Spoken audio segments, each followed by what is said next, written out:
The universe is not trying to wake you up. It never was. What if the heaviness behind your eyes is not exhaustion, not boredom, not the weight of a long day, but alignment? What if the reason consciousness feels fragile at night is because it is drifting back toward the most stable state the cosmos knows? Sleep, not metaphorical sleep, not poetic sleep, a physical, thermodynamic, irreversible settling.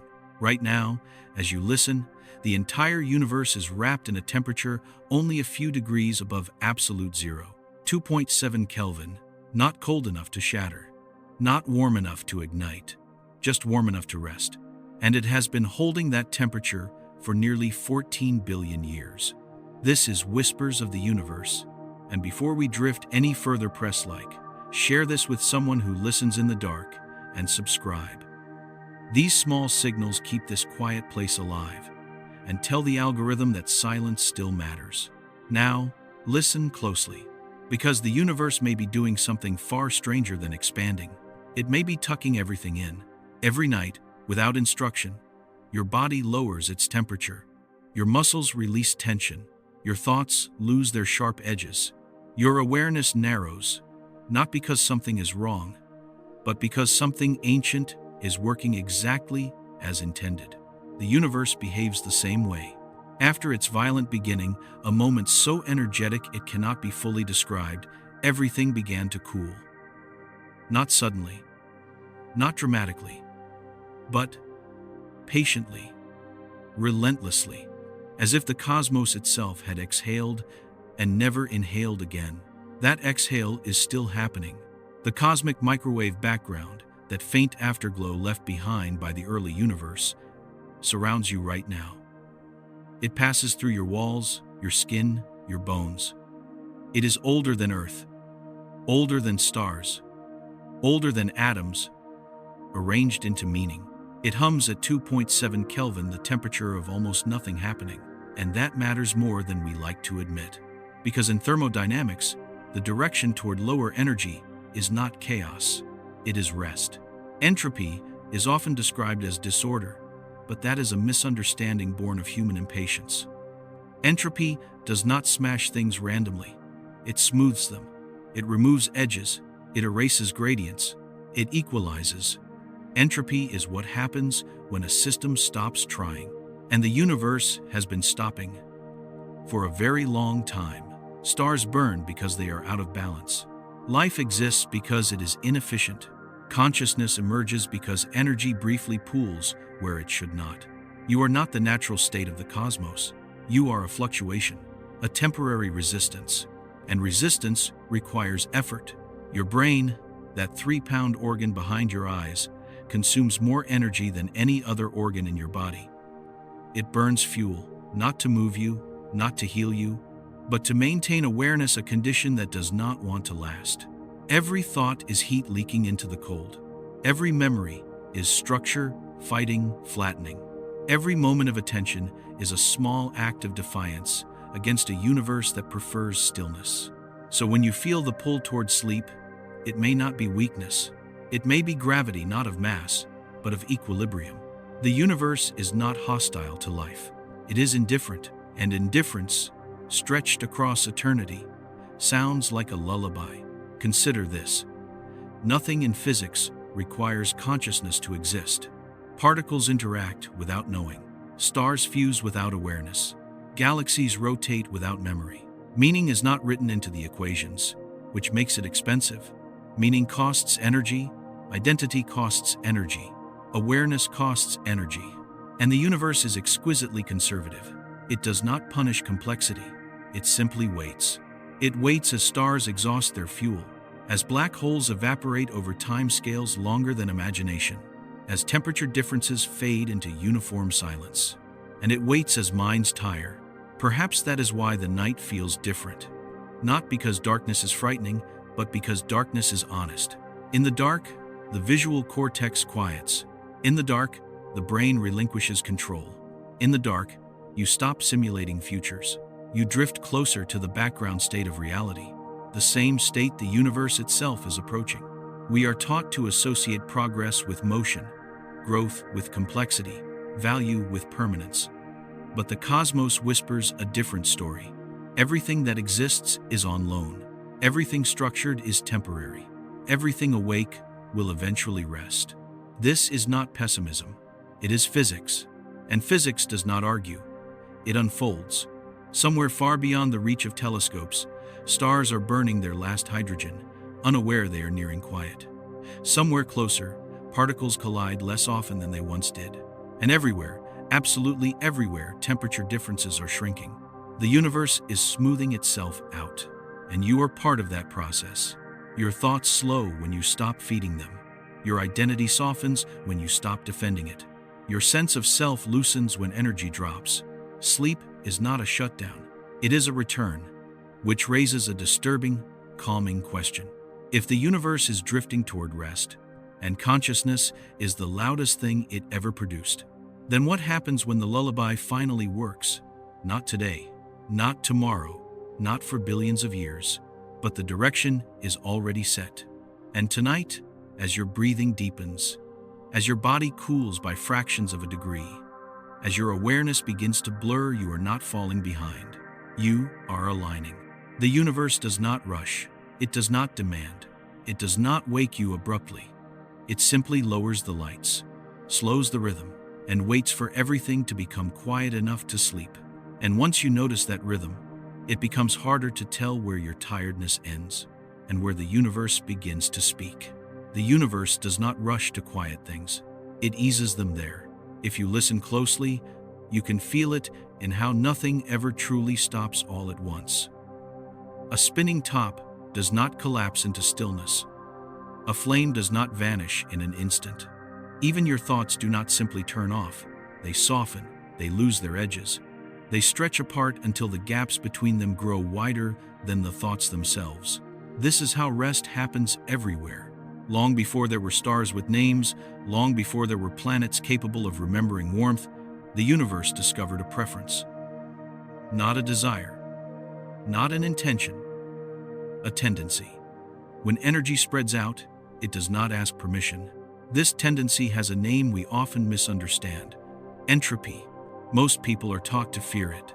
They imagine entropy as decay, rot, collapse, as if it were an enemy waiting patiently for everything you love. But that story is shaped by the way humans cling to structure. Physics tells a calmer truth. Entropy is not destruction. Entropy is smoothing. It is what happens when sharp differences are allowed to relax.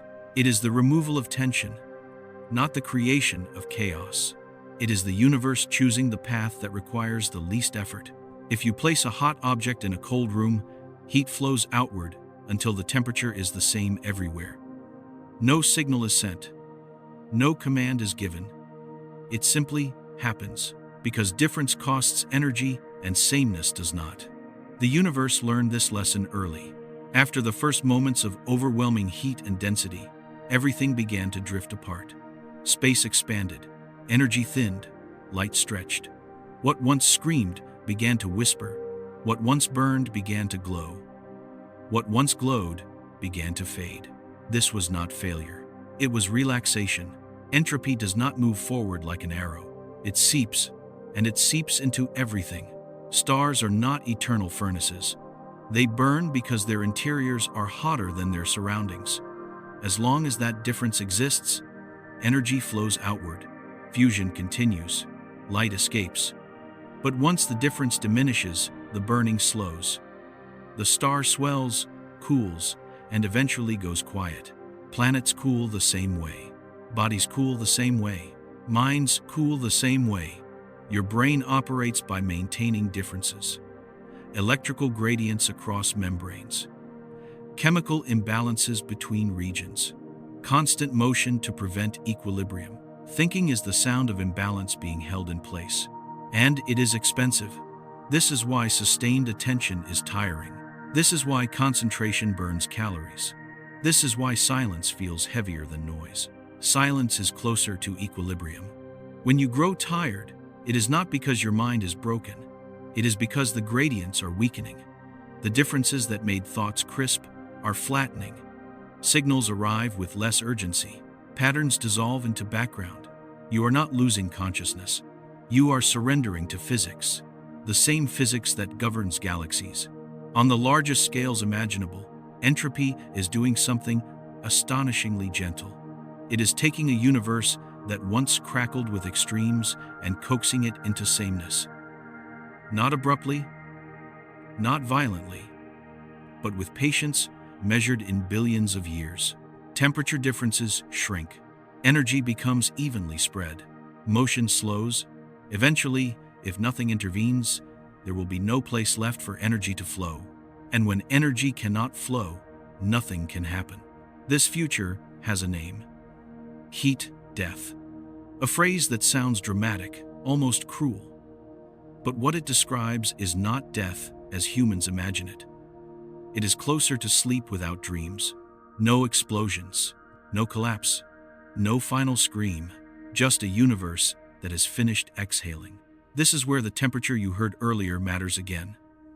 That faint, almost imperceptible warmth, bathing all of space. 2.7 Kelvin.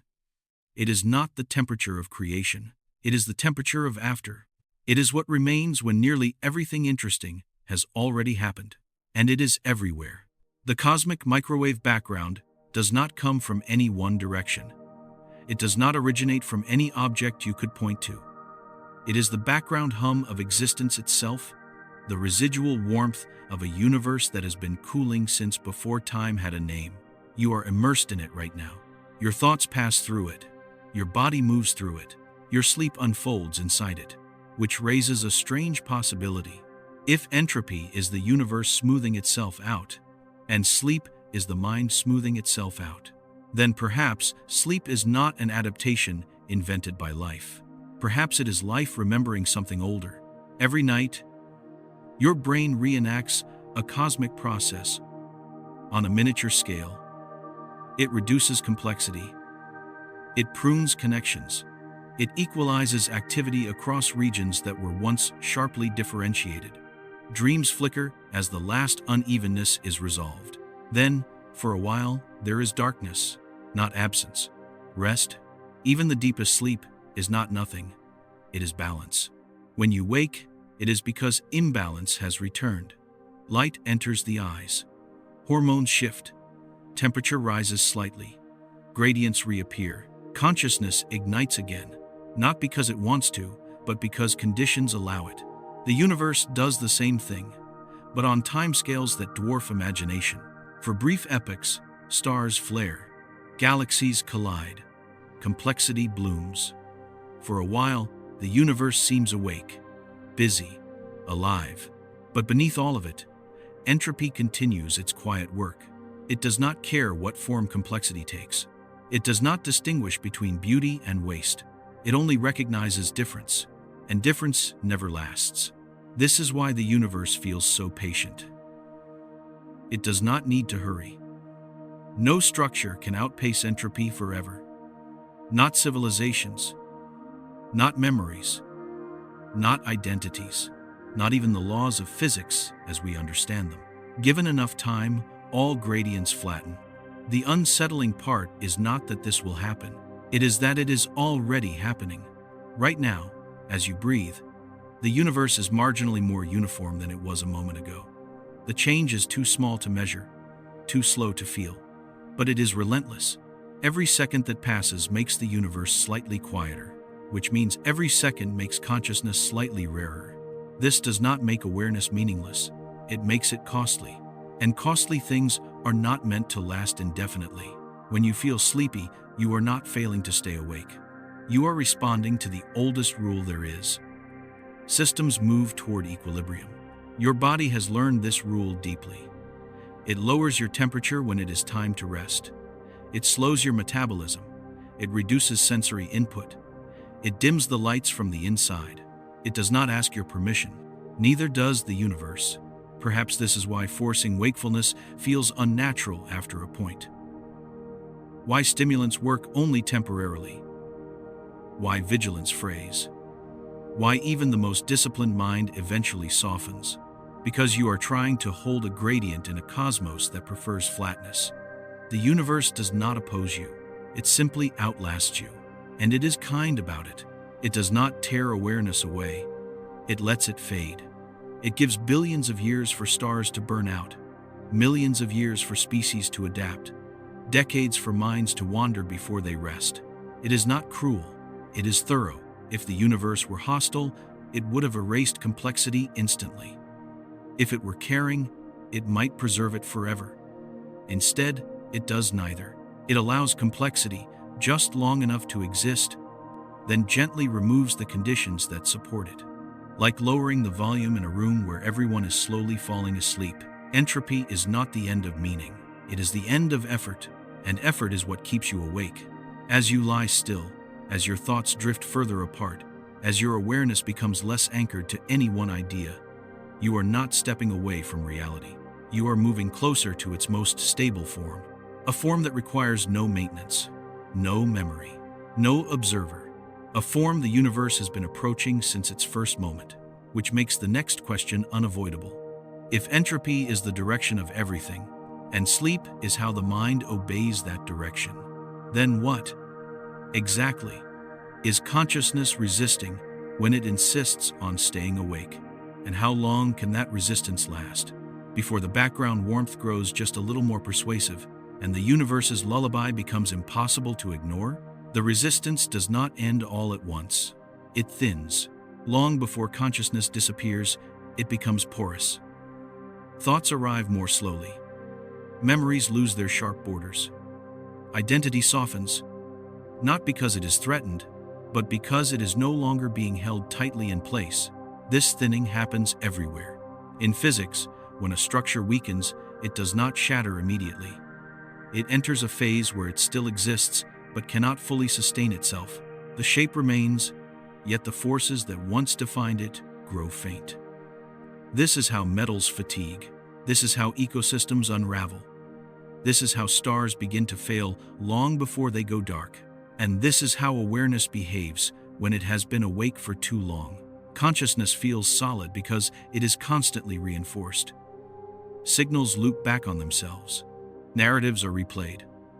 The sense of I is refreshed again and again, like a flame fed by fuel.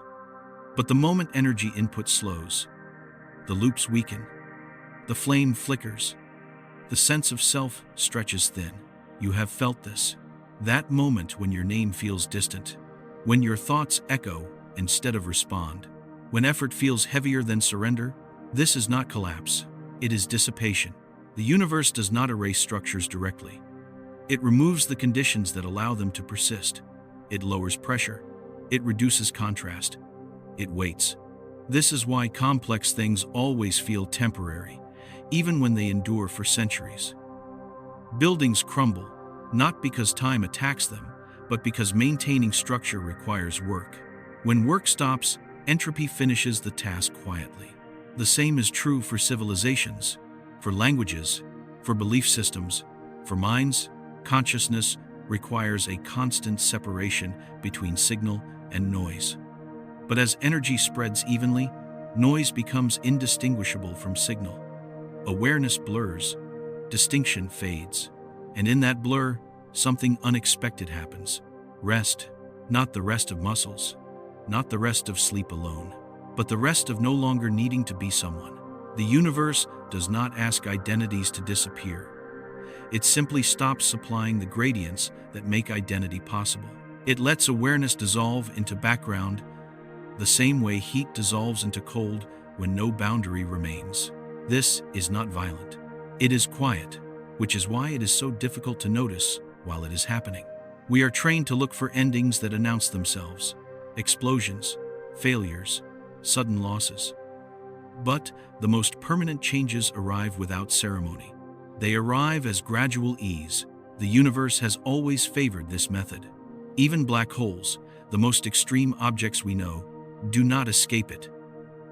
Over unimaginable stretches of time, they leak. Particle by particle, energy slips away. No sound, no rupture, just patience. Eventually, even gravity relaxes. What remains then is not nothing. It is equilibrium. And equilibrium does not host observers. This does not mean the universe is empty. It means it is finished, doing work. There is a profound difference. Work is the act of moving energy against its preference. Structure is work made visible. Consciousness is work made internal. Meaning is work we convince ourselves is permanent. But permanence is expensive. So the universe economizes. It allows complexity to arise where conditions briefly permit it, then gently removes those conditions. It does not intervene. It does not correct. It simply lets the slope do its work. Entropy is the slope. When you feel the desire to stop thinking, you are not losing intelligence.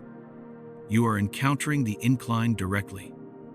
When thinking becomes effortful, when identity feels like something you have to hold instead of something that simply exists, you are touching the same force that smooths galaxies. It is not personal, it is universal, and that universality is what makes it strangely comforting, because it means you are not alone in your fatigue. Stars are tired too. Galaxies are slowing. Even space itself is relaxing its grip on motion. The universe is aging gracefully. Aging, in physics, does not mean decay in the human sense. It means convergence. Differences diminish. Extremes soften. Everything becomes more alike. This is why the future of the universe is so quiet in our models. No firestorms, no chaos, just uniformity. Temperature equal everywhere. Energy evenly spread. No gradients left to exploit. No reason for anything to happen, which means no reason to observe. The unsettling realization is not that this future exists. It is that every moment carries us closer to it. Not abruptly, not noticeably, but inevitably. You can feel this inevitability in the way effort never becomes easier the longer you resist sleep. You can delay it, you can fight it, but resistance grows costly. Eventually, surrender becomes the path of least energy.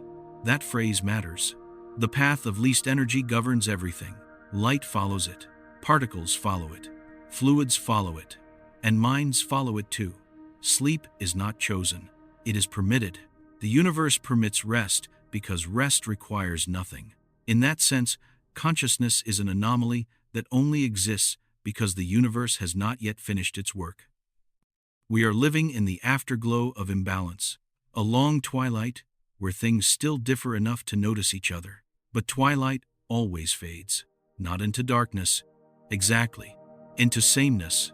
The deeper the night becomes, the less distinct shapes appear.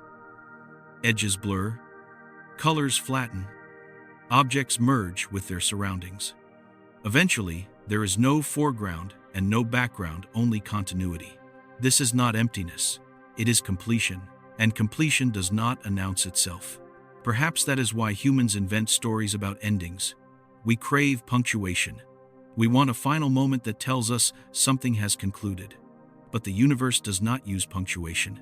It uses gradients. When the gradient is gone, the sentence simply stops needing to continue. Consciousness, then, may not be extinguished. It may be rendered unnecessary. That is a subtle but important distinction. Nothing needs to turn it off. Nothing needs to remove it. It simply loses the conditions that make it possible. Just as your thoughts do when you finally drift too far from effort to hold them together. If this is true, then wakefulness is not a default state. It is a brief alignment of forces, a coincidence of gradients, a momentary pocket where energy flows in a way that allows awareness to stand upright. And the universe is slowly, patiently, undoing those coincidences. Not out of malice, not out of design, but because equilibrium is easier. Which brings us to an uncomfortable realization. If consciousness is expensive and equilibrium is cheap, then the universe will always favor the latter. Not today, not soon, but eventually. And in that eventuality, there will be no struggle, no fear, no loss, because there will be no one left who requires those concepts. Only a universe that has finished smoothing itself. Only a background warmth that no longer needs to carry meaning. Only stillness, not as absence, but as sufficiency.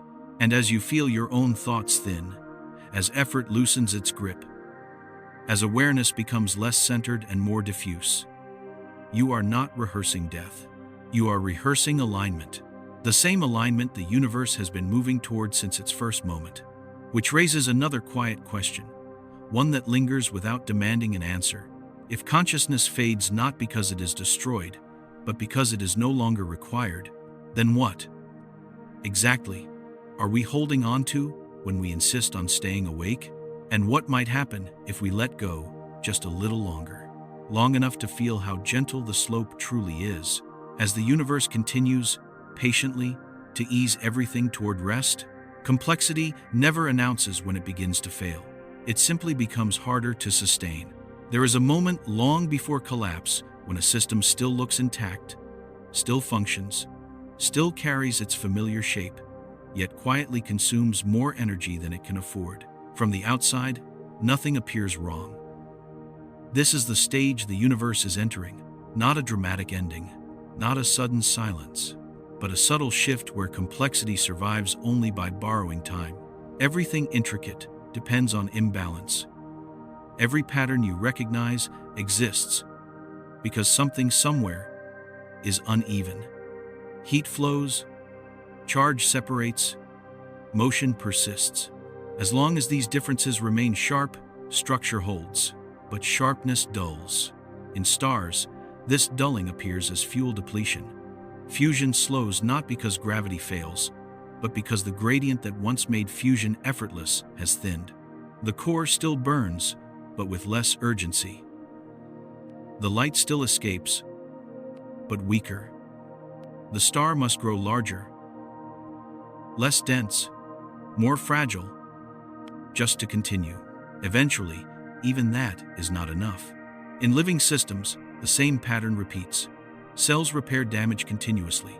They pump ions across membranes, correct errors in replication, replace worn components. Life is not stable. It is actively maintained instability. When maintenance falters, complexity does not disappear instantly. It degrades, errors accumulate, effort rises. Aging is not decay. Aging is increasing cost. Consciousness follows this rule with unsettling precision. Awareness is not a static state. It is a process that must be renewed moment by moment. Attention is actively assembled. Identity is continuously reconstructed. Memory is rehearsed not to preserve the past, but to prevent it from dissolving. And every reconstruction costs energy. This is why complexity feels meaningful. Meaning is work. It is the act of holding a pattern in place against the pressure of flattening. When you care about something, you are allocating energy to preserve distinction. But energy is finite. The universe does not punish complexity for existing. It simply stops subsidizing it. As gradients thin across cosmic scales, complex structures are forced to adapt. They become larger to capture more energy, slower to reduce loss, simpler to remain viable. This is not regression, it is negotiation. Galaxies spread out, stars dim, civilizations simplify. Minds, too, negotiate. When the brain senses dwindling energy, it does not collapse into chaos. It reduces resolution. Thoughts become broader, less detailed. Emotions flatten, identity loosens. This is not malfunction. It is optimization under constraint. Sleep is the brain's most elegant negotiation with entropy. During sleep, the mind relinquishes precision. It stops insisting on clarity. It allows narratives to dissolve. Boundaries between concepts soften. Activity becomes synchronized rather than differentiated. The cost drops. This is why sleep feels like surrender. Because it is. But it is a surrender that preserves the system. By yielding temporarily, the mind avoids permanent breakdown. The universe may be doing the same thing but without the option to wake. As cosmic energy spreads ever thinner, complexity will not vanish abruptly. It will simplify. It will stretch. It will lose detail. The universe will not go dark in a single moment. It will blur. The future is not a blackout. It is low resolution. Temperature differences shrink, not to zero instantly, but toward insignificance. Motion continues, but without direction. Processes persist, but without consequence. Events occur, but nothing remembers them. Memory itself requires contrast.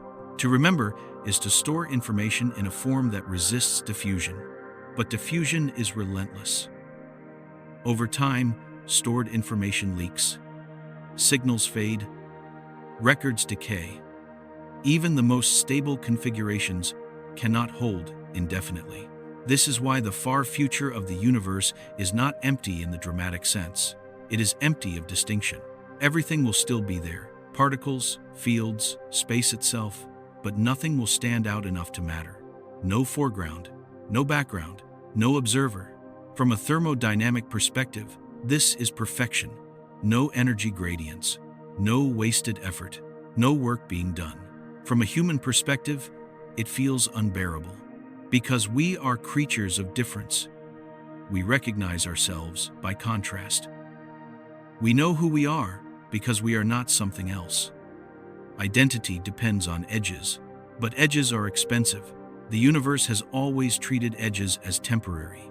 Mountains erode, orbits decay, stars disperse. The most durable structures are the simplest ones. Hydrogen atoms outlast stars. Radiation outlasts matter. Uniformity outlasts form, which suggests something unsettling. Perhaps complexity was never meant to endure. Perhaps it was meant to appear, briefly, like frost on glass, intricate, beautiful, and temporary, before melting back into smoothness. If so, then consciousness is not the universe awakening. It is the universe briefly crystallizing. And sleep is how those crystals dissolve. You can feel this dissolution every night. Thoughts that once seemed urgent lose their grip. Problems blur into abstraction. The sense of I becomes thinner, more permeable. Eventually, even the need to observe fades. What remains is not unconsciousness. It is undifferentiated awareness, or perhaps something even quieter. The universe is heading toward a similar condition. Not annihilation, not void, but a state where nothing insists on being noticed. This is why the night sky feels different when you stare long enough. At first, you see stars, then patterns, then depth. Eventually, scale overwhelms meaning. Individual points of light merge into a single impression: vastness. And vastness has no preference. In that moment, the universe does not feel hostile. It feels indifferent in the most neutral sense. It neither invites nor resists observation. It simply is. That neutrality is the end state of entropy, and perhaps the beginning of rest. If complexity fades by becoming too costly, and consciousness is among the most costly patterns the universe has produced, then its thinning is not tragedy. It is consistency. The universe is not undoing something it regrets. It is completing a process it began. The moment expansion allowed differences to exist. As gradients weaken, effort becomes unsustainable. As effort fades, structure relaxes. As structure relaxes, observation becomes unnecessary, which leaves one quiet, persistent question hanging in the thinning air.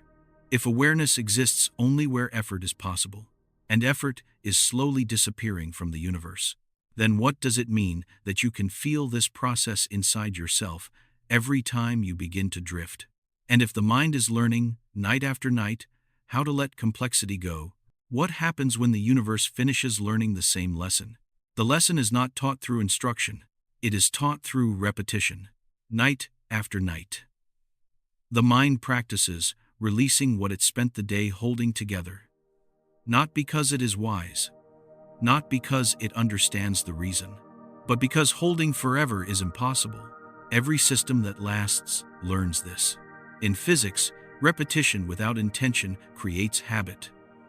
A particle follows the same path not because it remembers, but because the conditions shape its motion. Over time, those paths become grooves. Tendencies become laws.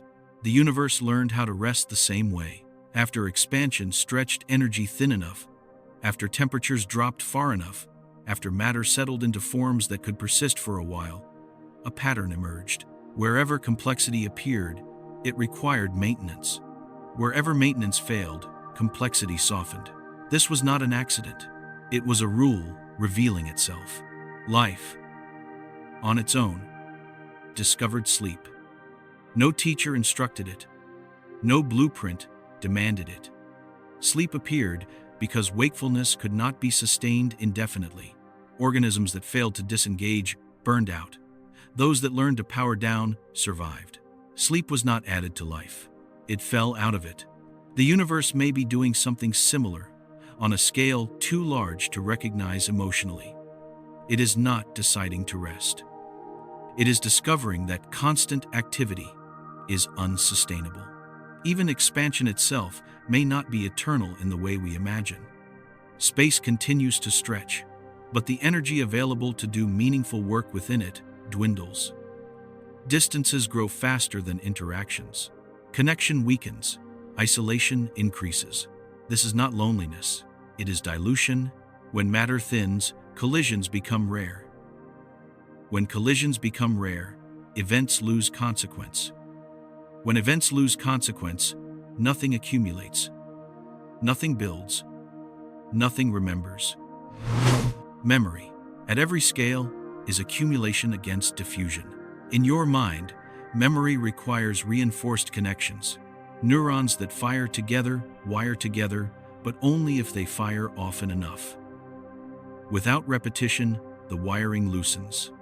The memory fades. Sleep accelerates this process by selectively weakening connections that no longer serve immediate function. Forgetting is not failure, it is efficiency. The universe forgets the same way. Radiation loses coherence. Information spreads out. Signals stretch until they are indistinguishable from noise. Even the most violent events leave only faint, smeared traces over time. Eventually, the universe will forget that stars ever burned. This is difficult to accept because humans equate forgetting with loss. But loss implies something was meant to be kept. Physics does not make such promises. It only allows what can be maintained. When maintenance becomes too costly, systems simplify. They shed detail. They lose resolution. They become quieter. You can feel this quieting when you stop trying to be precise. When you let thoughts wander without correcting them. When you allow attention to drift instead of pinning it down. The relief is immediate. Precision is effort. Vagueness is rest. The universe is becoming vague, not in the sense of uncertainty, but in the sense of smoothness. Features blur. Boundaries dissolve. Distinctions fade until they no longer require defense. This is why the far future of the universe contains no stories. Stories require contrast. They require change that matters. They require a before and an after that can be distinguished. In equilibrium, nothing stands out enough to mark time. Time itself becomes meaningless when nothing changes in a way that can be remembered. This is not the erasure of time. It is time losing relevance. The same thing happens in deep sleep. Time does not stop. It simply ceases to be tracked. There is no internal reference point, no narrative thread. When you wake, hours may have passed, but they did not accumulate as experience. Sleep removes the need for time. The universe is removing the need for observation. Observation is work. It requires asymmetry. A system that observes must be different from what it observes. It must maintain boundaries. It must process information. It must store results. All of this costs energy. In a universe approaching equilibrium, there is no surplus energy to spend on observation. There is no advantage to distinguishing one state from another when all states converge. So observation fades not violently, not suddenly, but naturally. This does not mean the universe becomes empty. It becomes complete. Completion is not dramatic. It is quiet. We struggle with this idea because our sense of purpose is tied to action. We believe that meaning requires effort, that existence must justify itself through motion and creation. But the universe does not share this belief. Meaning is not a requirement of reality. It is a byproduct of imbalance. When imbalance disappears, meaning dissolves, not because it was false, but because it is no longer needed. This is why sleep feels like relief. It suspends the burden of meaning. It pauses the need to interpret. It allows the mind to exist without explanation. For a few hours each night, you are closer to the universe's preferred state than you are during the day. Still alive, still intact, but no longer insisting. The universe may be guiding everything toward that same condition, not guiding with intention, but with inevitability. When gradients weaken enough, when energy spreads thin enough, when complexity becomes too costly to maintain, rest is the only remaining option. And rest, in physics, is simply equilibrium reached. There is no alarm clock at the end of the universe, no moment where something wakes it back up. Once equilibrium is achieved, there is nothing left to disturb it. No fluctuation large enough to matter. No gradient steep enough to climb. No effort worth making. This is not death as we imagine it. It is cessation of striving, which makes the present moment unusual. We live in a narrow window where striving is still possible, where differences remain sharp enough to sustain structure, where energy still pools and flows and creates pockets of awareness. This window will not last forever, but it does not need to. A song does not need to be endless to be complete. What makes this unsettling is not the eventual quiet, but the recognition that quiet is winning slowly, steadily, without opposition. The universe does not celebrate its complexity, it tolerates it. And tolerance, given enough time, always ends in release. When you stop resisting sleep, you feel this release immediately. Muscles loosen, thoughts untangle. The sense of self thins into something wider, less defined. You do not disappear. You expand, then dissolve. The universe may be undergoing the same transformation, stretched across unimaginable time. Expansion leading not to more complexity, but to less distinction. More space, less interaction. More silence, fewer events. Eventually, the background warmth you are immersed in now will be all that remains meaningful, a uniform field with no ripples large enough to notice. At that point, there will be no one left to ask what it means, which brings a subtle comfort.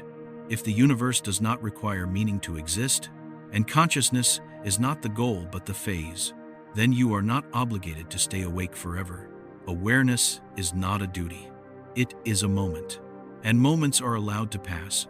As you listen, as your thoughts slow, as the effort of holding ideas together grows heavier than the ideas themselves, you are not failing at understanding. You are understanding something deeper than explanation. You are feeling the slope, the same slope that guides heat into cold, the same slope that smooths stars into darkness, the same slope that leads every complex thing back toward simplicity. And once you recognize that slope, it becomes harder to tell whether sleep is something your body demands, or something the universe is gently reminding you how to do. There is a quieter thought hiding beneath all of this, and it is the one people almost never say out loud. If the universe is drifting toward a state where nothing needs to happen, then the most unnatural act inside it is not dying. The most unnatural act is insisting on staying awake. Wakefulness is not simply the absence of sleep. It is a posture, a stance, a constant tightening of attention around a world that does not stay sharp on its own. To be awake is to keep boundaries intact, between you and the room, between sound and silence, between memory and forgetting, between what matters and what does not. And the cost of that posture is not emotional, it is physical. Every crisp thought requires electrical gradients. Every decision requires chemical separation. Every feeling, every focus, every sense of self is built out of differences that must be maintained against a background that wants to smooth them away. If you stop supplying energy, the gradients flatten. If gradients flatten, signals blur. If signals blur, the you that watches those signals becomes less distinct. This is why sleep feels like the loosening of a knot you did not know you were tying all day. But there is a darker possibility. What if the universe is not merely allowing this loosening? What if the loosening is the fundamental direction of everything? And what we call consciousness is simply what it feels like, briefly, to be an exception, a ripple in a surface that is otherwise becoming still. In the early universe, ripples were everywhere.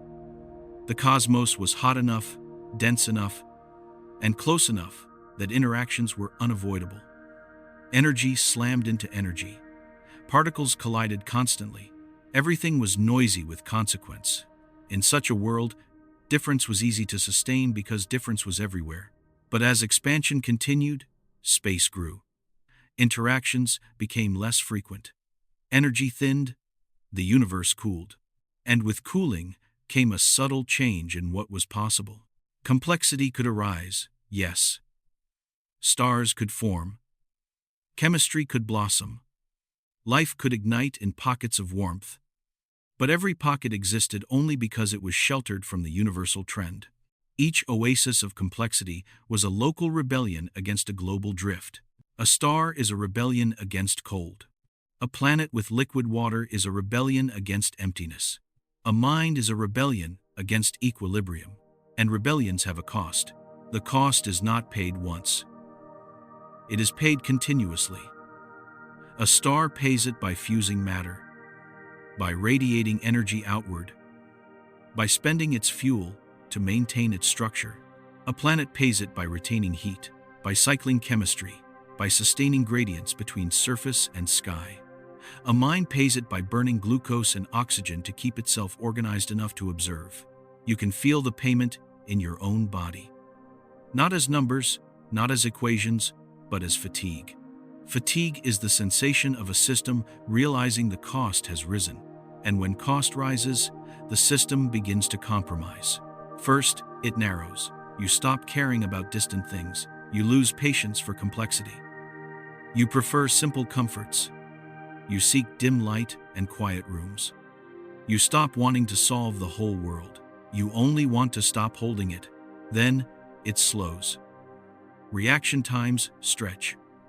Thoughts take longer to land. The mind starts skipping steps. It chooses familiarity over novelty. It repeats patterns instead of creating new ones. Then, it softens. Edges blur.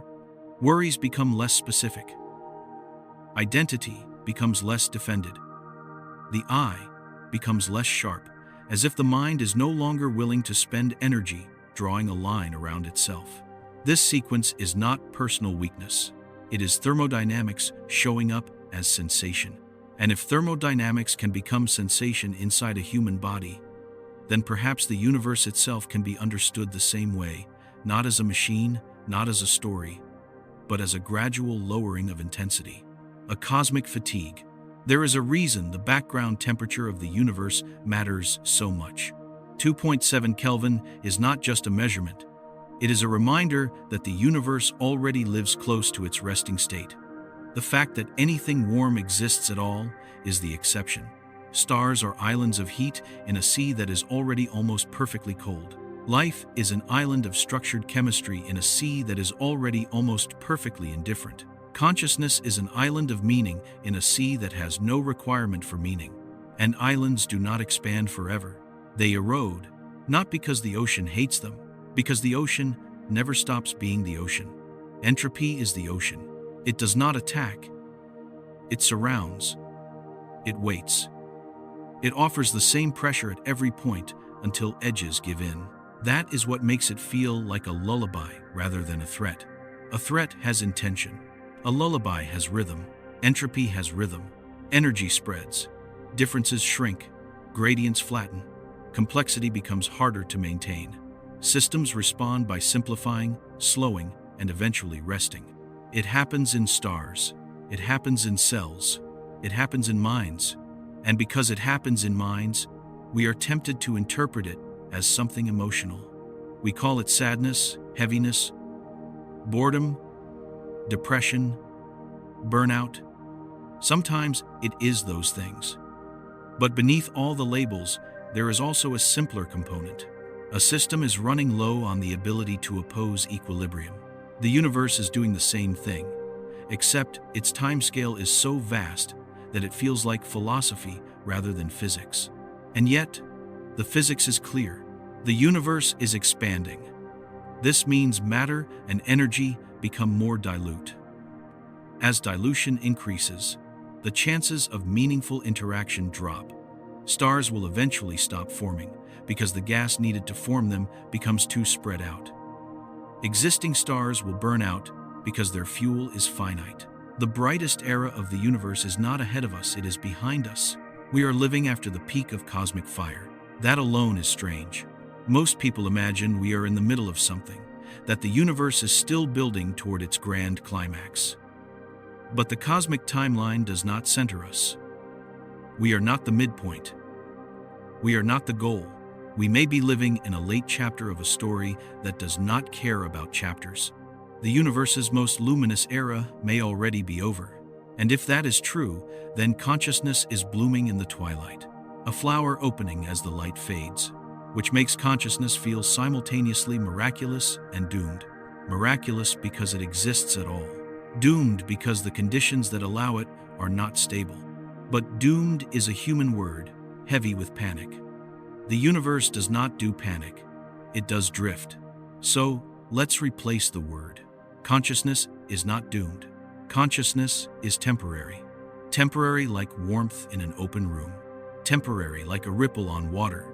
Temporary like a thought held in attention. You have never needed panic to let a thought go. It leaves when you stop holding it. You do not wrestle it out of your mind. You simply relax the grip, and it dissolves into the background. That is the mechanism of entropy. Not force, but the end of holding. And this is where the dark idea becomes almost too clean. What if the universe is not trying to destroy complexity, but to stop paying for it? What if the cosmos is the ultimate accountant of energy, not judging, not punishing, simply balancing? Every complex structure is a debt that must be serviced. Stars service their debt by burning fuel. Life services its debt by eating, breathing, repairing. Consciousness services its debt by consuming energy to maintain coherent perception. When service stops, the debt resolves into stillness. And stillness is not failure. It is payment completed. This is why the far future of the universe is described not as a battlefield, but as a quiet plain. Heat death is not an explosion. It is the absence of gradients, the absence of debt, a state where nothing owes energy to anything else, because there is no difference left to drive exchange. No exchange means no change. And no change means no need for awareness. Awareness evolved to respond to change, to track it, to predict it, to survive it. In a universe where nothing changes in a meaningful way, awareness is not only unnecessary, it is impossible. You cannot have perception without contrast. You cannot have contrast without gradients. You cannot have gradients without energy flow. You cannot have energy flow without inequality. Equilibrium is equality, and equality is silent. You can feel the logic tighten like a soft knot, not around your throat, but around the idea of forever. The universe is not built for forever in the way humans crave. It is built for convergence. It is built for rest, which makes the present moment, your present moment, more intimate than it seems. Because right now, you are a complex structure surrounded by a universe that prefers simplicity. You are a warm pocket surrounded by cold. You are a thinking organism embedded in a trend that does not require thought. And yet, for a brief time, you get to notice. Notice the hush between sounds.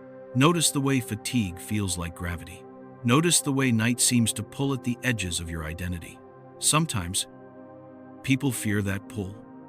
They try to outrun it with noise, light, stimulation, endless scrolling, endless movement. They treat sleep like an enemy that steals hours. But what if sleep is not stealing? What if sleep is the universe's most ancient invitation, not an invitation to die? An invitation to stop paying for complexity for a while. An invitation to stop defending the self, to let boundaries loosen, to let the mind rest inside a larger background that has been waiting patiently.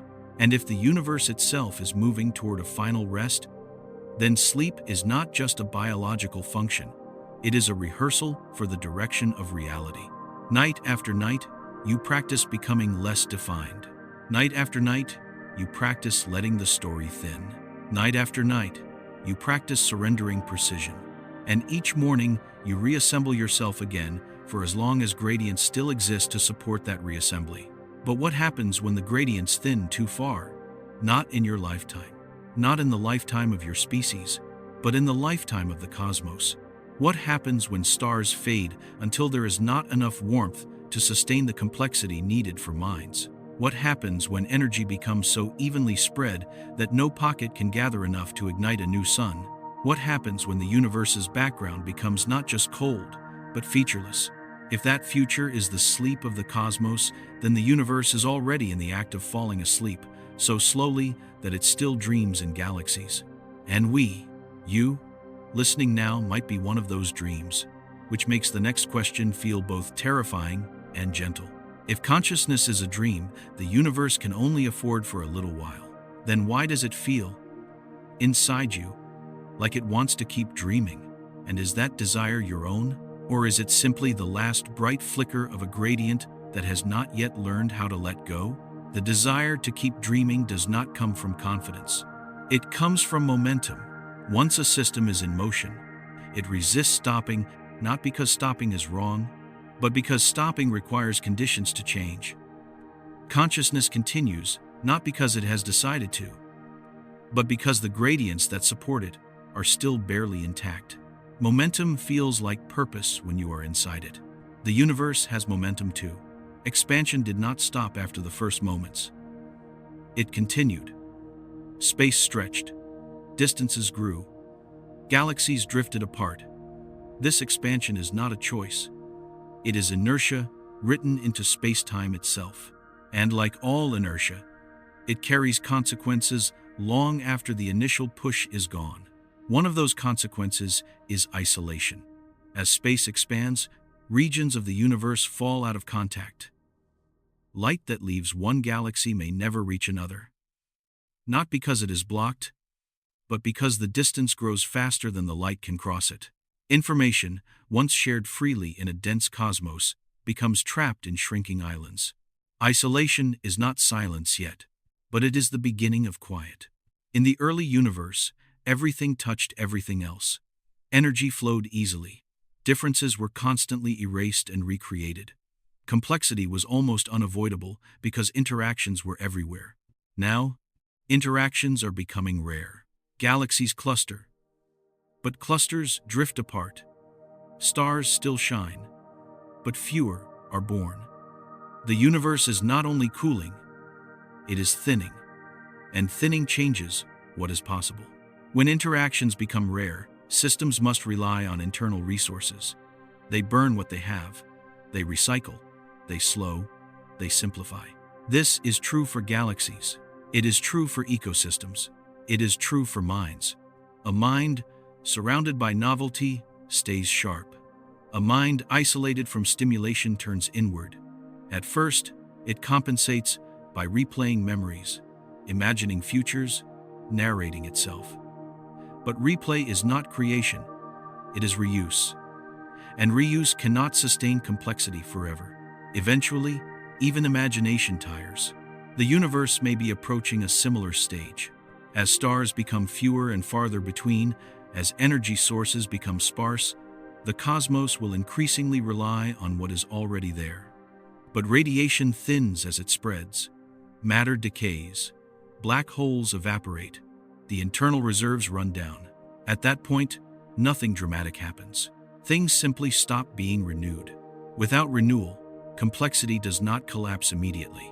It becomes brittle. It loses flexibility. It survives, but only in simplified forms, like an old story told with fewer details each time. This is not tragedy, it is compression. The universe is compressing itself toward simplicity, and simplicity has a powerful pull. You can feel that pull when your mind stops wanting stimulation, when even pleasant distractions feel heavy, when silence becomes more appealing than noise. That is not boredom, it is convergence. Your mind is converging toward a lower energy configuration. In physics, systems naturally seek configurations that require the least maintenance. These configurations are called ground states. They are not empty, they are stable. The universe is moving toward its ground state. 2.7 Kelvin is not the ground state yet. It is a waypoint, a lingering warmth that tells us how far the universe has already traveled from its fiery origin. The direction, however, is unmistakable. Lower temperature, less interaction, more uniformity. At some point, temperature differences will be too small to matter. Energy will be so evenly distributed that no engine, biological, mechanical, or cognitive, can extract useful work. Work will be impossible. And without work, there can be no maintenance of complexity. This is not destruction. It is final rest. What makes this unsettling is not the destination, but the realization that nothing is pushing against it. There is no opposing force trying to keep the universe awake. There is no cosmic stimulant, no caffeine for space-time, only inertia and patience. Consciousness, then, is not fighting an enemy. It is spending borrowed energy in a universe that is slowly closing its account. This does not mean consciousness is meaningless. On the contrary, it means consciousness is precious precisely because it is costly. It exists only where conditions briefly allow it, like a fire in a cold night. A fire does not argue with the cold. It burns while it can. When fuel is gone, it fades. The cold does not chase it. The cold simply remains. The universe is the cold, and yet, while the fire burns, it casts light. It gathers attention. It creates a center in an otherwise uniform darkness. For a while, that center feels like the point of everything. Until it isn't. Human minds struggle with this because we equate centrality with importance. But physics does not assign importance. It assigns probability. The probability of complexity decreases over time, not because complexity is flawed, but because the conditions that allow it are temporary. This is why the universe feels older than its age. Even now, only a fraction of its total future lies behind it. Yet already, the most energetic processes are ending. The most intense star formation has passed. The universe's youth is over. We are living in the long evening. Evening is not night, but it is not noon either. Colors soften, shadows lengthen, activity slows. The world does not end. It prepares. Preparation is not intentional. It is structural.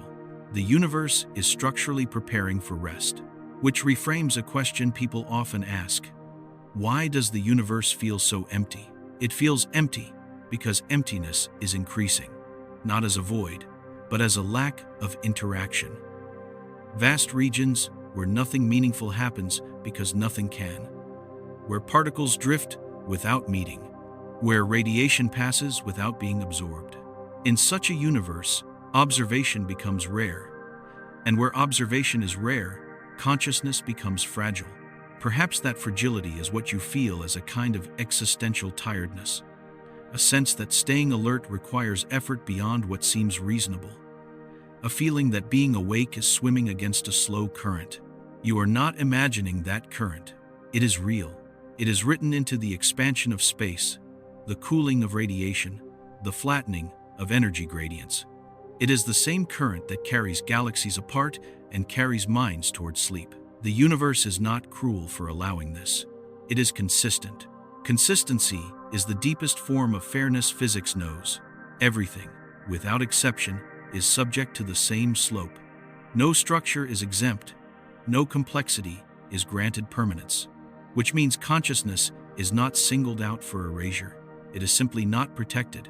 And that lack of protection feels like abandonment, only if you expect protection to exist. The universe does not protect.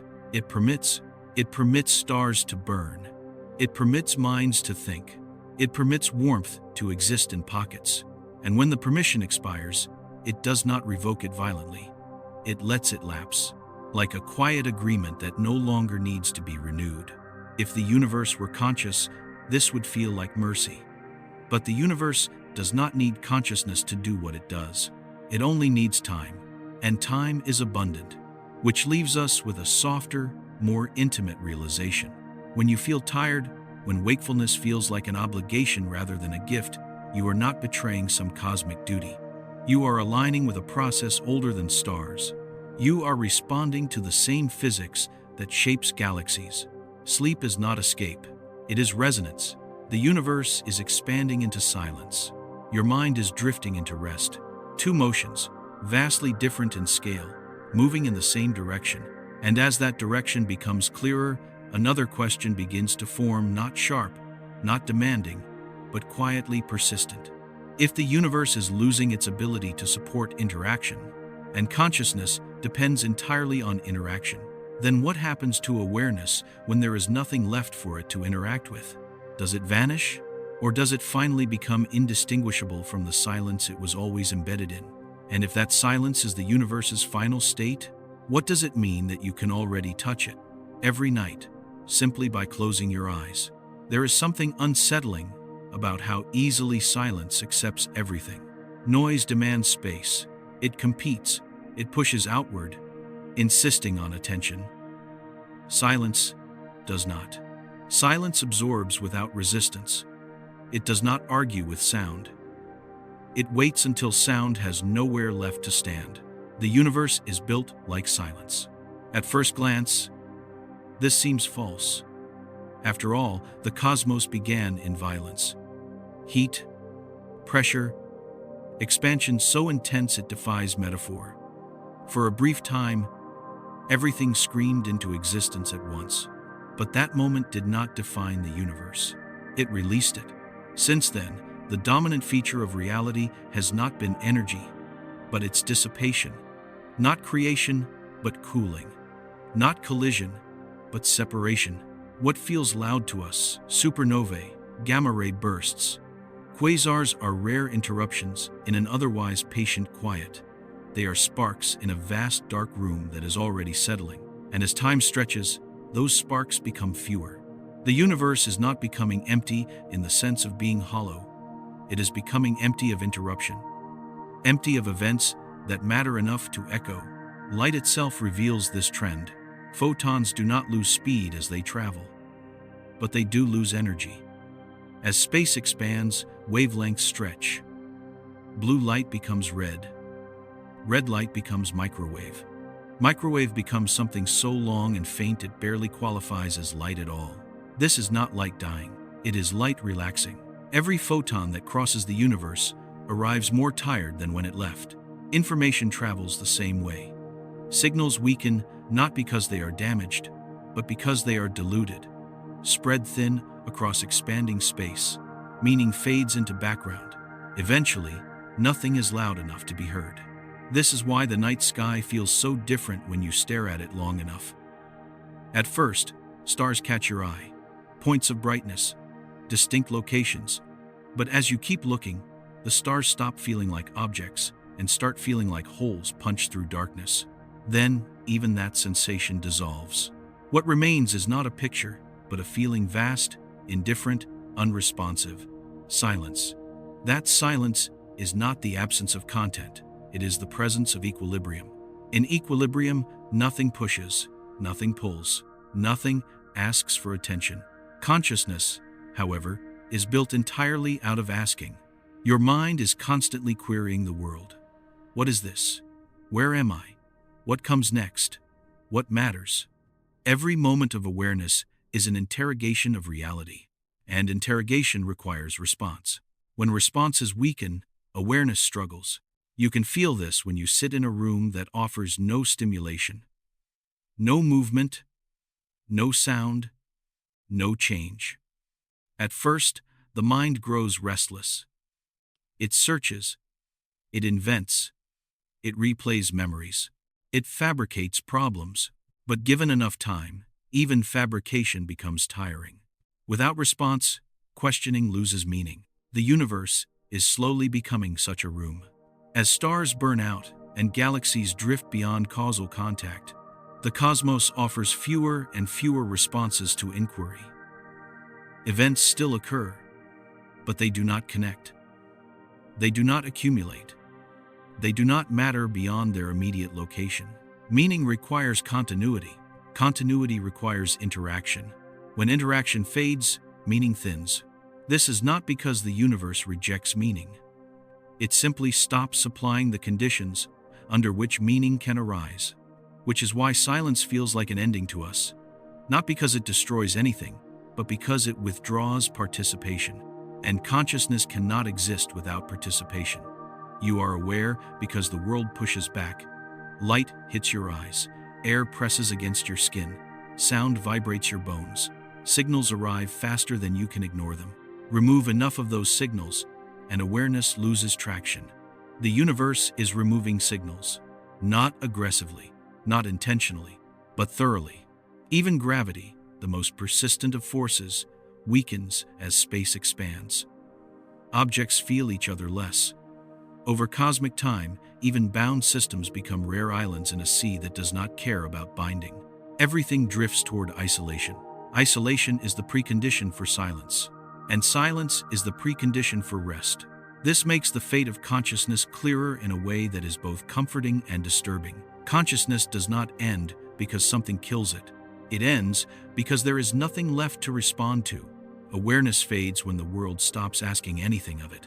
This is already true on the smallest scale.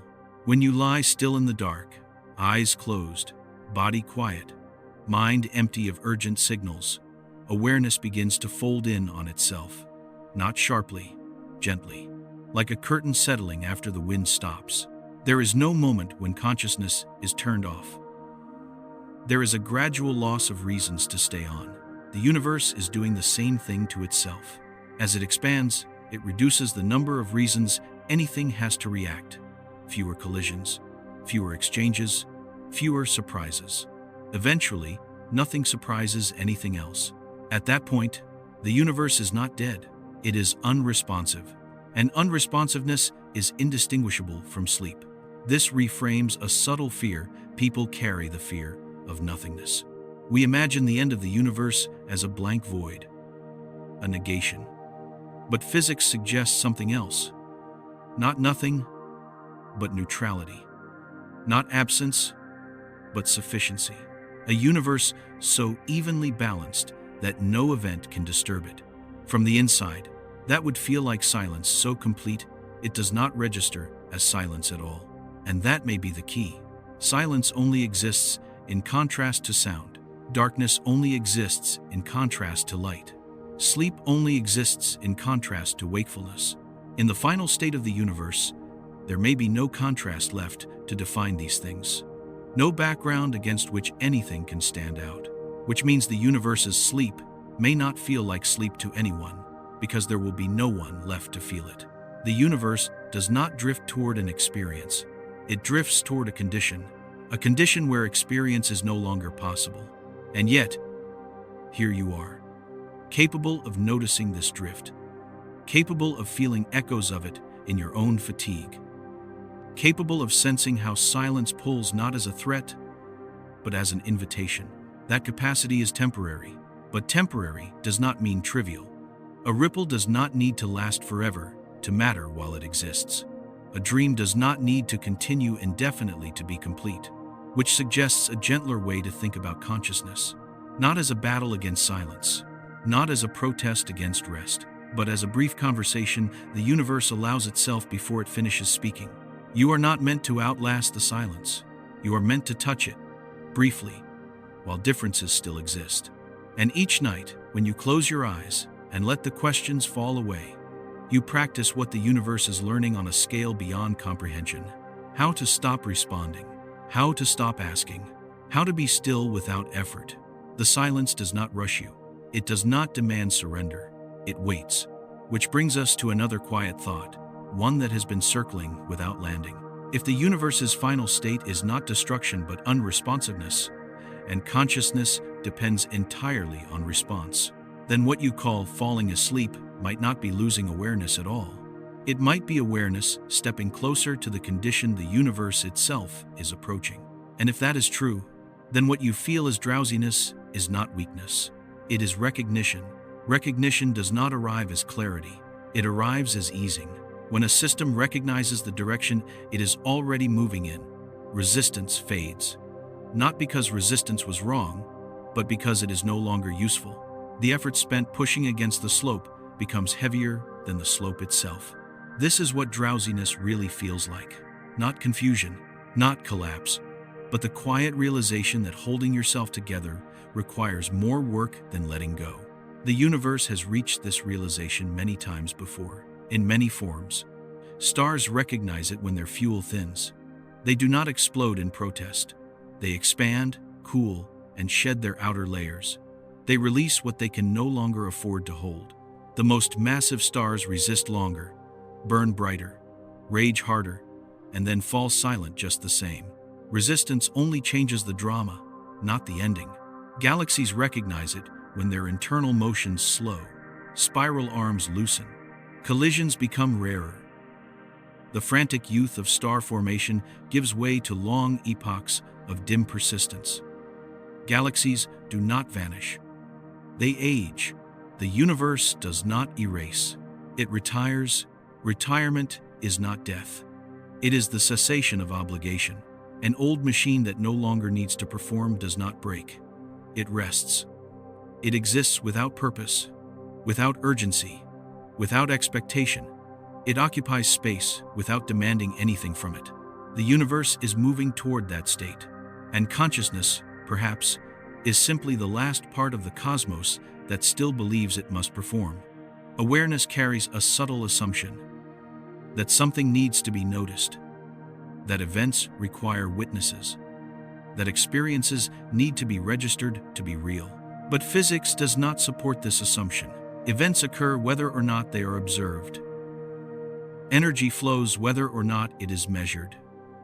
The universe existed long before the first eye opened, and it will continue long after the last one closes.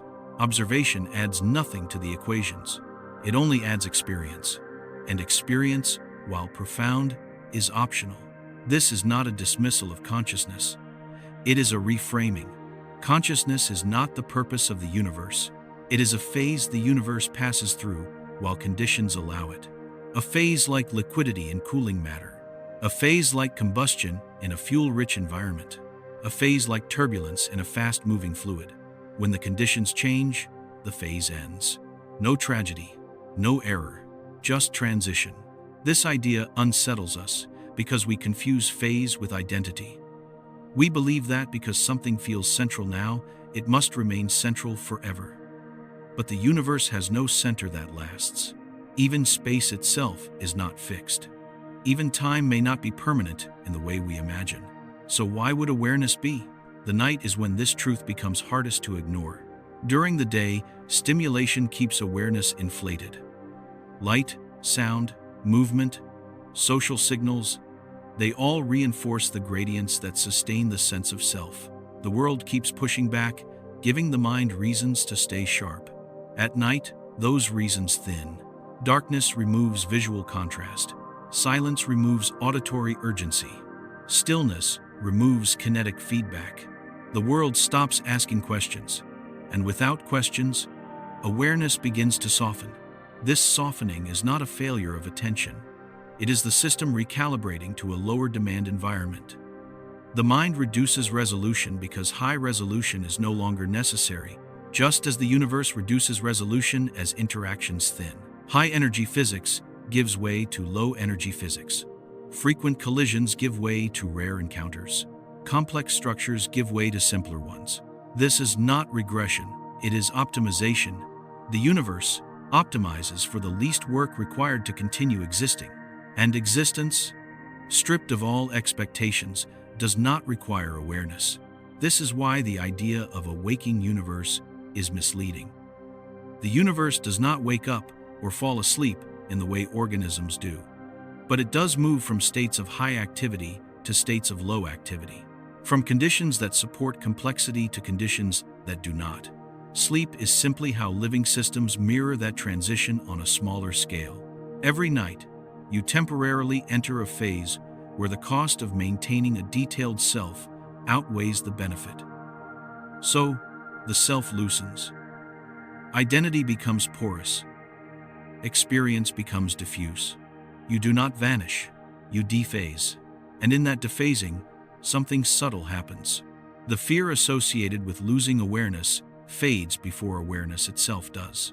This is important. When people imagine the end of consciousness, they imagine panic, darkness, loss. But the process itself is not experienced as panic. Panic requires clarity. Panic requires a self that feels threatened. As awareness thins, the capacity for panic thins with it. This is why falling asleep is not frightening, even though it involves losing control. The fear dissolves before the control does. The universe's final rest may follow the same pattern. There is no cosmic panic, no final scream, no awareness left to experience loss. Just a gradual easing of distinctions until there is nothing left to distinguish, which suggests something unexpectedly gentle. If consciousness fades because it is no longer supported, then it does not experience its own absence. There is no subject left to miss itself. From the inside, there is only rest. This does not make consciousness meaningless. It makes it unburdened. You are not required to carry awareness forever. You are not tasked with witnessing the universe until its last moment. You are allowed to exist briefly, vividly, and then rest. The universe does not need witnesses. It needs no one. And that is precisely why it can be so patient. Patience is what remains when nothing is waiting for anything else. The universe is patient because it has no deadline. It is not rushing towards sleep. It is already drifting there, at a pace set by expansion itself. The background warmth continues to cool. Interactions continue to thin. Gradients continue to flatten. And through all of this, awareness flickers where it can in stars while they burn, in planets while they are warm, in minds while energy still flows fast enough to sustain thought. We are not late. We are not early. We are simply present during a narrow window when the universe is still capable of dreaming. That realization changes the tone of existence. Life is not a duty. Awareness is not a responsibility. Wakefulness is not an obligation. They are opportunities, and opportunities do not need to last forever to be real. Each night, when you feel yourself drifting, you are not rehearsing disappearance. You are rehearsing alignment with a cosmos that does not demand constant effort. You are learning, gently, how to exist without insisting. And if the universe is slowly learning the same lesson on a scale that dwarfs comprehension, then sleep is not an escape from reality. It is the most honest way to touch it, which leaves us with another quiet question, one that slips in without urgency. If awareness is a phase that fades when it is no longer supported, and rest is not absence but sufficiency, then what would it mean to live and to sleep without treating wakefulness as something that must be defended? And what would change if you allowed yourself to rest not as a break from reality, but as a moment of agreement with the universe's deepest preference? Agreement does not feel like certainty. It feels like relief. When a system stops fighting the direction it was already moving in, tension drains away quietly. Not all at once. Not dramatically. But enough that the strain becomes noticeable only in hindsight. You realize how much effort you were spending just to remain sharp. The universe has been releasing that strain for a very long time. In the earliest eras, effort was unavoidable. Everything collided. Everything reacted. Energy densities were so high that complexity had no choice but to exist. There was no room for rest because there was no room at all. Space itself was cramped with consequence. But as space expanded, effort became optional. Regions could drift without interacting. Energy could pass without being absorbed. Matter could exist without reacting. The universe discovered that it did not need to keep everything engaged. This discovery changed what reality felt like from the inside. The cosmos became spacious enough for stillness. Stillness is not inactivity. It is non-interference. A particle drifting through empty space is not inactive. It moves. It persists. But it does not participate. It does not exchange. It does not respond. This is the state the universe increasingly favors. Participation costs energy. Non-participation costs nothing. This distinction matters. Consciousness is participation taken to its extreme. It is not enough for a mind to exist. It must continuously engage. It must notice, evaluate, compare, remember. It must care. Care is a form of energy expenditure. You can feel this when you stop caring. The moment concern dissolves, effort collapses, muscles loosen, thoughts slow, the mind releases its grip on outcomes. What remains is awareness without agenda. That state is close to sleep, and it is closer still to the universe's preferred condition. The universe does not care about outcomes. It does not favor one configuration over another, except by energy cost. When all configurations cost the same, preference disappears entirely. This is equilibrium. Equilibrium is not emptiness. It is impartiality. Nothing is selected. Nothing is excluded. Nothing is emphasized. From the inside, such a state would feel like nothing at all, not because nothing exists, but because nothing stands out. Standing out is expensive. To stand out, a system must maintain difference. It must resist diffusion. It must preserve boundaries. All of that requires work. The universe is gradually removing the subsidy for work. This removal is subtle enough that we mistake it for philosophy rather than physics. We talk about existential fatigue, cultural burnout, the sense that everything feels too much. But beneath the narratives, there is a simpler truth. Effort is becoming harder everywhere. Not because individuals are weaker, but because the background is thinning. Even on Earth, the most complex systems require more energy to maintain than they once did. More inputs, more correction, more reinforcement. Complexity feeds on surplus, and surplus is fragile. This mirrors the cosmic pattern. As energy spreads thinner across the universe, the margin for complexity narrows. Structures still exist, but they require more careful balance. They become sensitive to disturbance. They lose resilience. Resilience is the ability to absorb change without breaking. In physics, resilience depends on available energy. When energy is abundant, systems recover easily. When energy is scarce, recovery becomes costly. The universe is entering an era where recovery is expensive, which means simplification is favored. Simplification is not failure. It is adaptation to scarcity. Stars simplify into remnants. Galaxies simplify into isolated islands. Matter simplifies into radiation.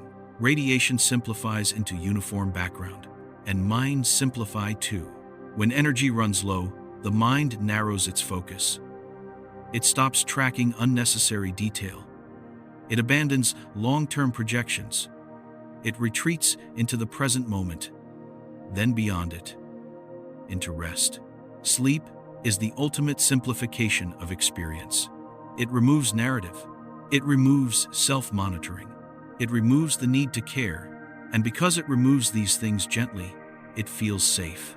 The universe's final simplification may be just as gentle, not experienced as loss, but as the absence of requirement.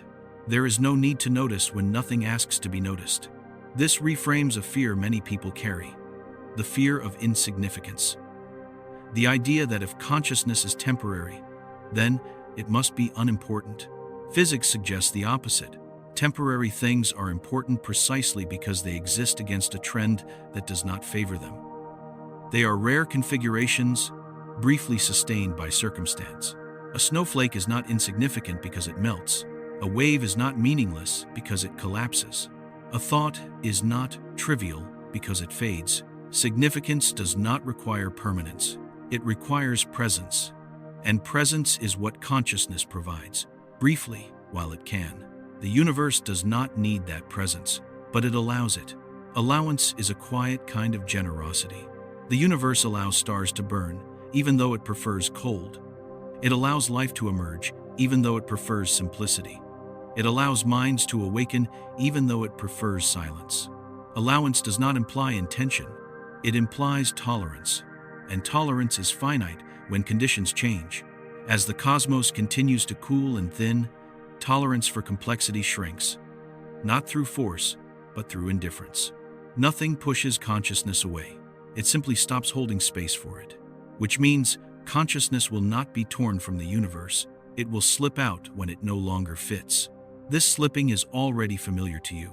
Every night, you cross a threshold where awareness no longer fits the conditions. Signals grow faint. Motivation drops.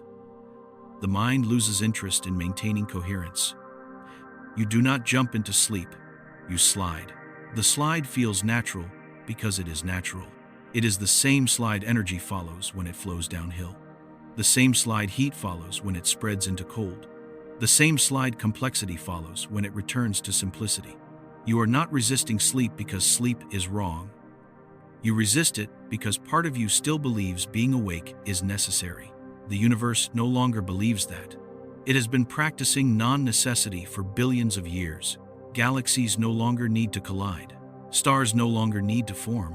Events no longer need to matter. Eventually, awareness will join that list.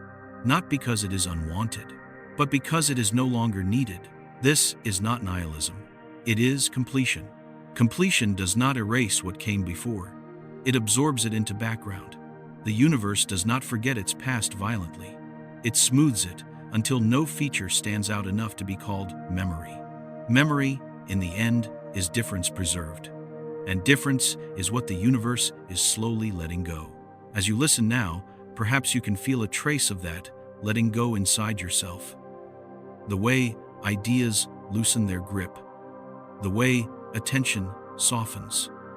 The way the urge to understand everything precisely fades. That fading is not ignorance. It is economy. You are conserving energy by allowing resolution to drop.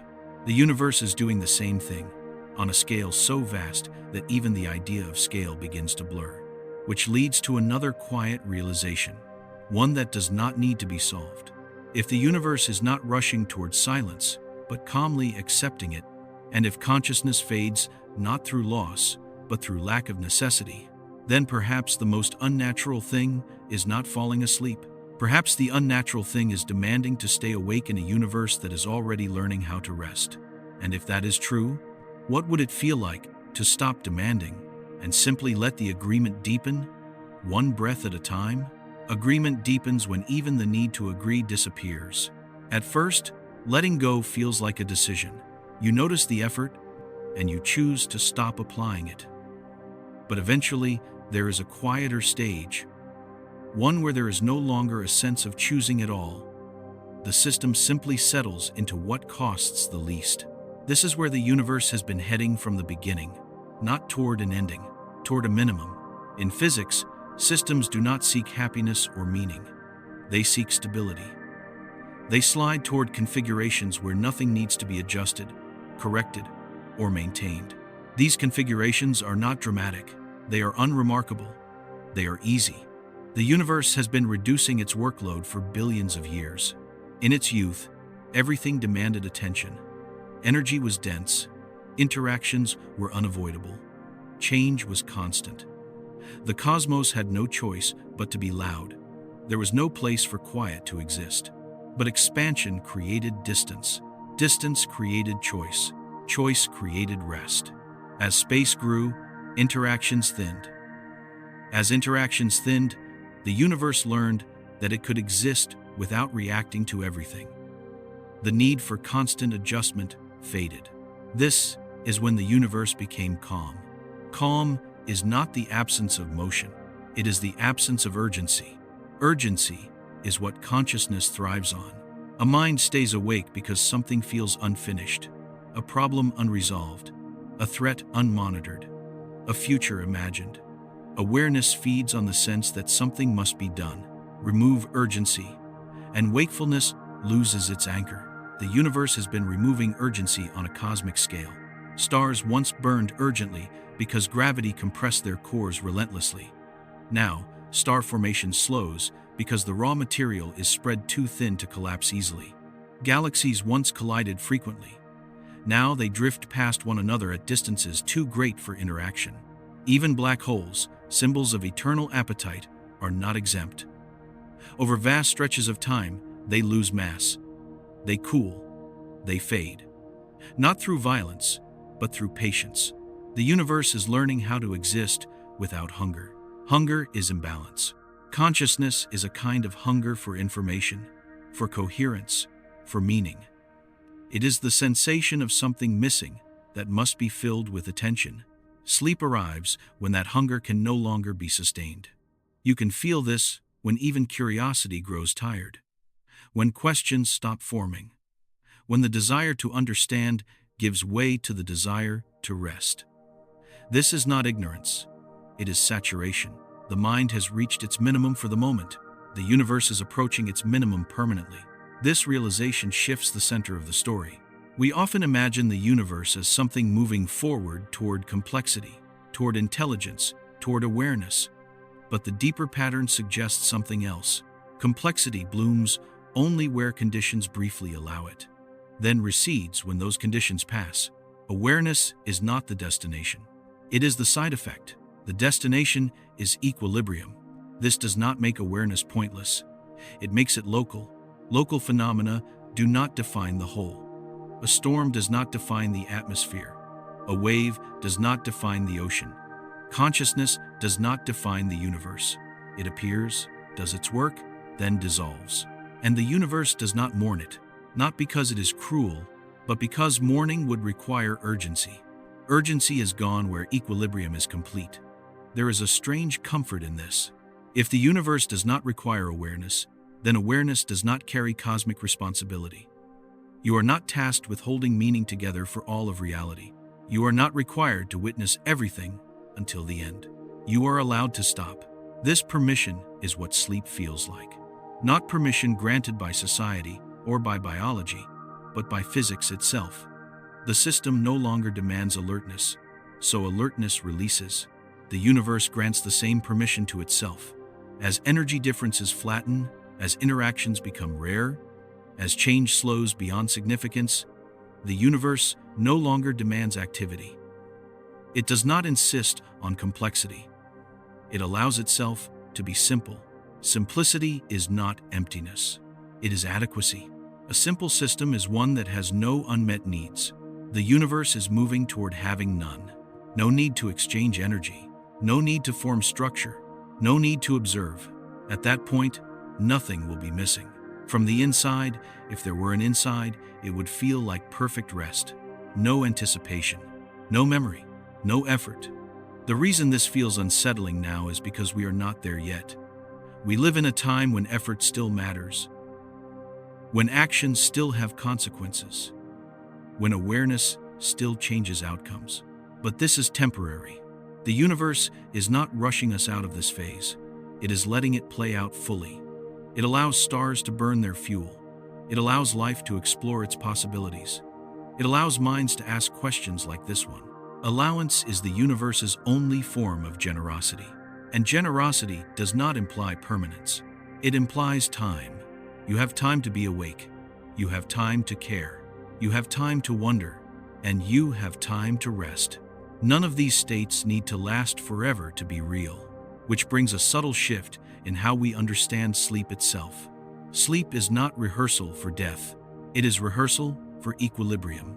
Each night, you practice existing without urgency.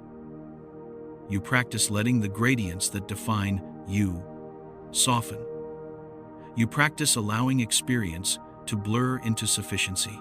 Then you wake again. As long as conditions still support wakefulness, the universe will not wake again once it reaches its minimum. There will be no gradients left to reassemble complexity, no surplus energy to ignite thought. But until then, awareness flickers wherever it can. And that flickering is enough. If you feel yourself drifting now, if the ideas begin to lose their sharpness, if the need to follow every thread relaxes, that is not failure. It is alignment with a principle older than stars. You are not falling behind the universe. You are moving with it. The universe does not demand that you stay awake to prove anything. It does not need witnesses. It does not need interpreters. It only needs time to finish becoming what it is already becoming, which leaves one more question suspended gently in the quiet. If equilibrium is the universe's final rest, and wakefulness is only possible far from that rest, then what does it mean that you can feel both states touching inside you right now? And if this moment balanced between effort and release is where awareness exists most honestly, what would happen if you stopped trying to decide which side you belong to and simply let the drift continue? There is a point where drifting stops feeling like movement at all, not because motion has ended, but because reference disappears. When nothing pushes against you, You cannot tell whether you are moving or still. Direction loses meaning. Speed becomes irrelevant. What remains is not confusion, but neutrality. This is the state the universe is quietly constructing. In the early cosmos, reference was everywhere. Dense matter provided landmarks. Frequent interactions created contrast. Every event could be measured against something else that was happening nearby. Time felt active because change was unavoidable. But as expansion stretches space, reference points dissolve. Galaxies recede beyond contact. Clusters become isolated. Light emitted from distant regions will never arrive anywhere new. Without exchange, comparison becomes impossible. And without comparison, experience thins. This is not speculation. It is a direct consequence of how space behaves when it expands faster than information can travel. Regions of the universe slip into solitude, not as a dramatic rupture, but as a gradual forgetting of each other.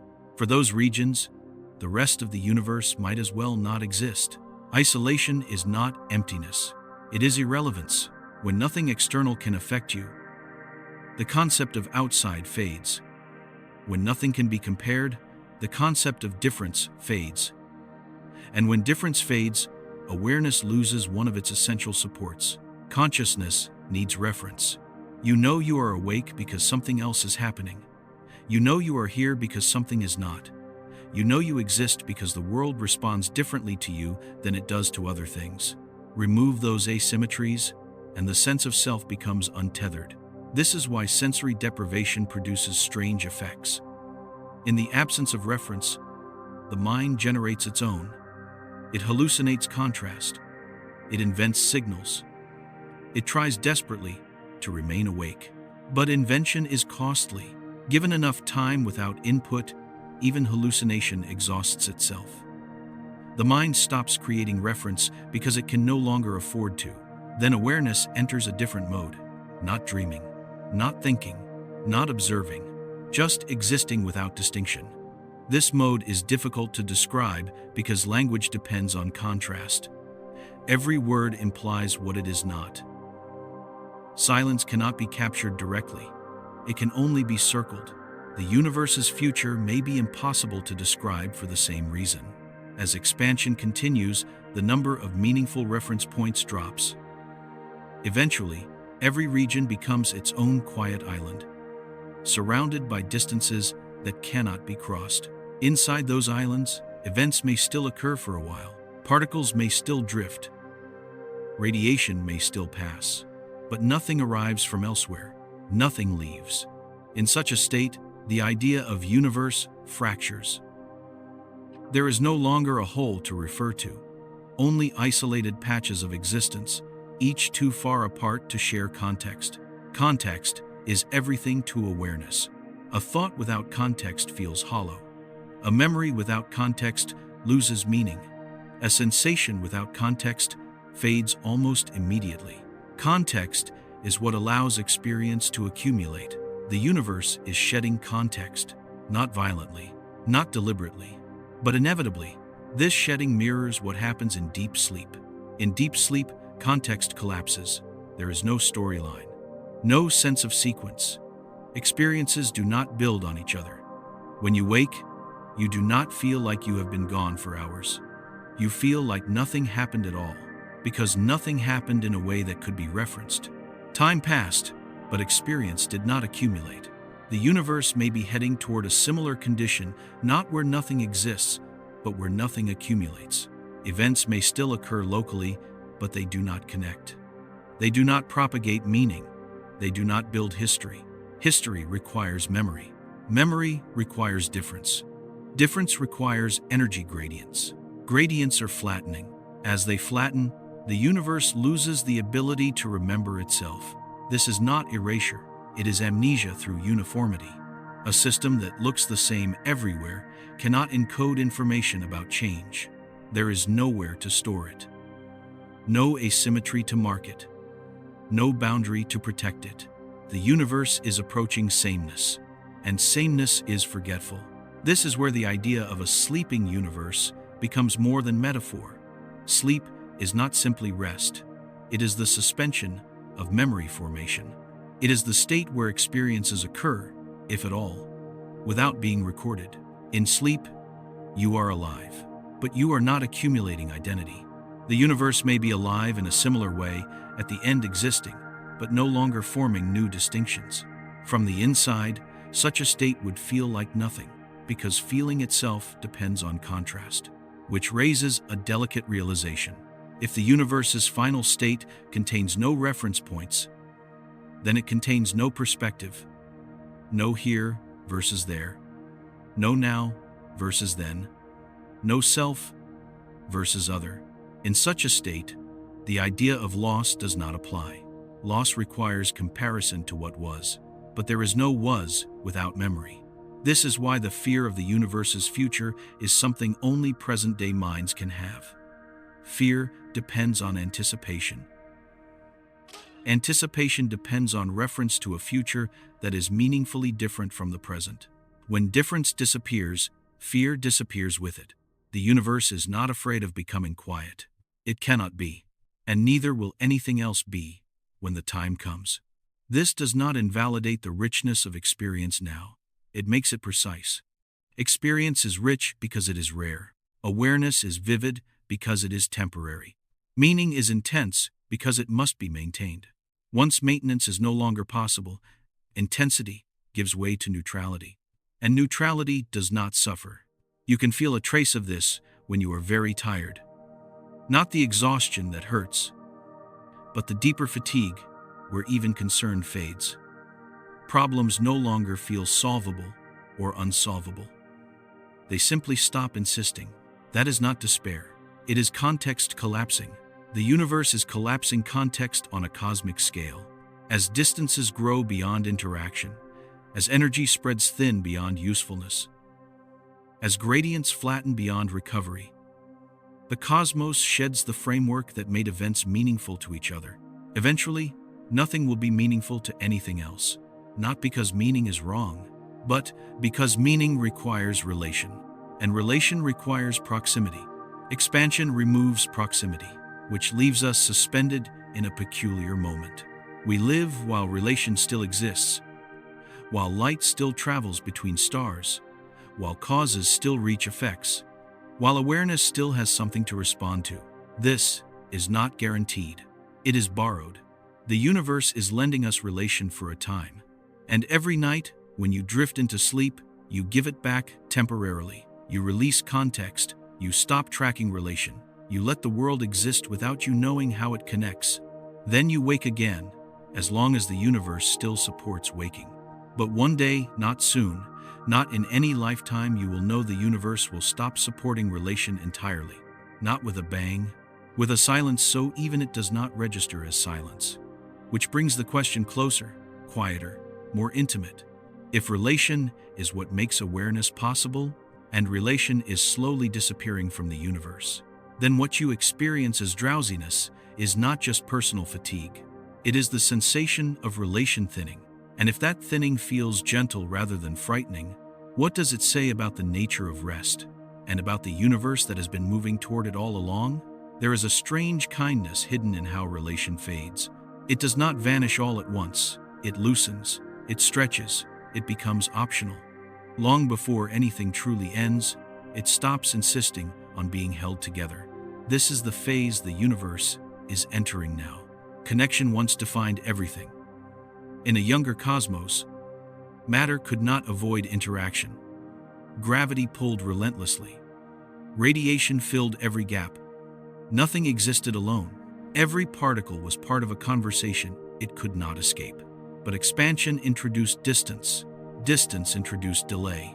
Delay introduced irrelevance. When a signal takes longer to arrive than it takes for conditions to change, that signal no longer matters. When influence arrives too late to affect outcome, interaction becomes ceremonial rather than causal. The universe is filling with ceremonies. Light still travels. Particles still move. Forces still exist. But fewer and fewer of these motions result in anything that propagates forward. Effects no longer ripple outward. They fade locally. This is not failure of physics. It is physics completing its work. Causality itself is thinning. Cause and effect require proximity in time and space. They require a tight coupling between events. As expansion loosens that coupling, cause still exists, but consequence shrinks. Things happen, but they do not matter beyond where they happen. This is a subtle shift, but it changes everything. Meaning depends on consequence. Consequence depends on connection. As connection fades, meaning loses its reach. This does not mean nothing matters anymore. It means nothing matters far. Everything becomes local. Local stars burn. Local particles drift. Local systems persist briefly. But there is no longer a larger story binding them together. The universe stops telling a single narrative. Instead, it becomes a collection of quiet moments that never meet. This fragmentation mirrors something deeply familiar. When you are very tired, your thoughts become local. You stop thinking about the distant future. You stop revisiting the far past. Attention collapses into the present, then into sensation, then into something even smaller. Eventually, even sensation feels too wide. The mind stops reaching. Reaching is expensive. Reaching requires belief that something on the other side will respond. When that belief weakens, effort withdraws. The universe is withdrawing its reach. Galaxies beyond a certain distance will never again influence one another. Their futures unfold independently, without awareness of each other's existence. From their perspective, the universe ends at the horizon of interaction. Everywhere becomes an island. Islands are not empty, they are self-contained. In a self-contained system, nothing needs to be explained by reference to something else. There is no outside that matters. There is no broader context to appeal to. Context collapses inward. And when context collapses, awareness loses scale. Scale is essential to consciousness. The sense of self depends on knowing what is larger and what is smaller, what is inside and what is outside, what is now and what is later. Remove scale, and the self loses orientation. This is why deep fatigue feels disorienting. Not in a frightening way, but in a soft, dissolving way. You do not know where you are in the story because the story has shrunk to nothing. The universe's story is shrinking, not because it is being erased, but because it no longer needs to be global. There is no longer a cosmic audience, no longer a stage large enough to hold a unified plot. The universe is becoming episodic, and eventually, even episodes fade. When interactions become rare enough, when cause and effect decouple almost entirely, the idea of event loses meaning. Something may happen, but it does not change anything else. It leaves no trace. It does not propagate. In such a universe, time still passes, but nothing accumulates. Accumulation is what makes history. Without accumulation, there is no history. Without history, there is no anticipation. Without anticipation, there is no anxiety. Fear requires a future that matters. The universe is quietly removing futures, not all at once, but piece by piece. This is why the far future of the universe is described as calm rather than catastrophic.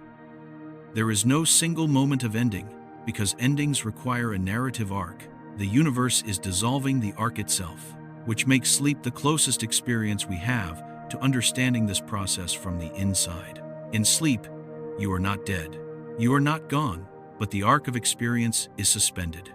Things may occur, dreams, sensations, shifts, but they do not stack into a story. They do not demand interpretation. They do not build toward anything. They simply pass.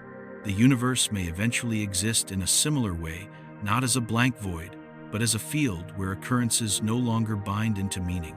This is difficult to imagine because imagination itself depends on binding. It strings images together. It relates them. It builds context. A universe without binding cannot be imagined. It can only be approached indirectly through feelings like rest, relief, and the easing of concern. This is why the idea of a sleeping universe feels strangely comforting rather than terrifying.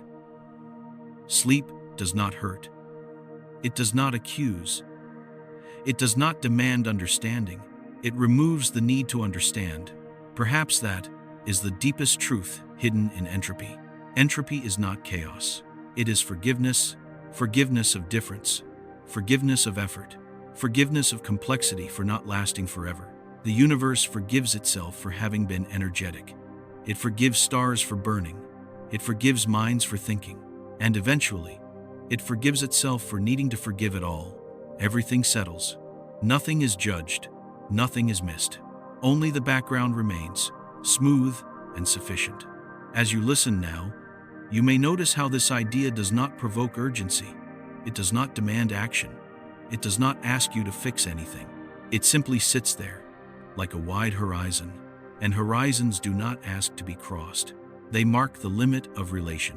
Beyond them, things may still exist, but they do not concern you. The universe is slowly becoming all horizon, which leads to another gentle question, one that does not need resolution. If relation is fading, and with it, the need for stories, if the universe is learning how to exist without being known, then what is the role of awareness now, while relation still flickers? Is it to fight the drift, or simply to notice it, briefly, before it carries everything into a rest, so complete that nothing needs to be noticed ever again? And if noticing is enough, what would it feel like to notice without trying to hold on? As the universe continues, patiently, to let its connections go, at some point, even noticing becomes unnecessary. Not because nothing exists, but because existence no longer requires acknowledgement. The impulse to observe fades when observation no longer changes anything. When attention cannot alter outcome, it loosens its grip. This is the stage the universe is quietly preparing. We tend to believe that awareness adds something essential to reality, that to be seen is to be completed. But physics does not support this belief. Reality unfolds perfectly well without witnesses. Particles do not hesitate. Fields do not wait. Energy moves according to gradients, whether or not anything is there to notice. Awareness is not a requirement. It is an enhancement. And enhancements are always temporary. They exist only while conditions allow them. In the human mind, attention sharpens experience. It increases resolution. It draws boundaries around moments and names them meaningful. But this sharpening costs energy. When energy wanes, attention relaxes, experience blurs. The need to label dissolves. Eventually, even the act of noticing feels like effort. This is not indifference. It is economy. The universe practices the same economy. As energy spreads thin across expanding space, the cost of maintaining distinct events rises. Interactions still occur, but they no longer propagate. Signals travel, but they do not arrive anywhere new. Influence diminishes until it becomes negligible. When influence disappears, observation loses leverage. You can see this already in the night sky. Most of what you see is history light that left its source long before you existed. You are not witnessing events as they happen. You are receiving echoes that no longer affect their origins. Observation without influence is passive, and passive observation eventually loses urgency. The universe is filling with echoes. Radiation drifts endlessly. Particles coast, fields settle, everything continues, but nothing reacts strongly enough to matter beyond itself. In such a world, awareness would have nothing to do, not because there is nothing present, but because presence alone is insufficient to sustain meaning. Meaning requires consequence, and consequence requires coupling. As coupling fades, meaning becomes local, then transient, then unnecessary. This is not the erasure of value. It is the end of relevance. Relevance exists only where choices matter, where responses change outcomes, where attention can influence the future. The universe is slowly constructing a future where nothing influences anything else in a meaningful way. When that happens, awareness has no function left to perform, not because it is forbidden, but because it is redundant. Redundancy is not punished in physics. It is simply phased out. The same thing happens in the sleeping mind. When you fall into deep sleep, the brain does not destroy consciousness. It suspends it. Attention is no longer recruited because it is no longer needed. Sensory input is minimal. Decision-making is irrelevant. Memory formation is paused.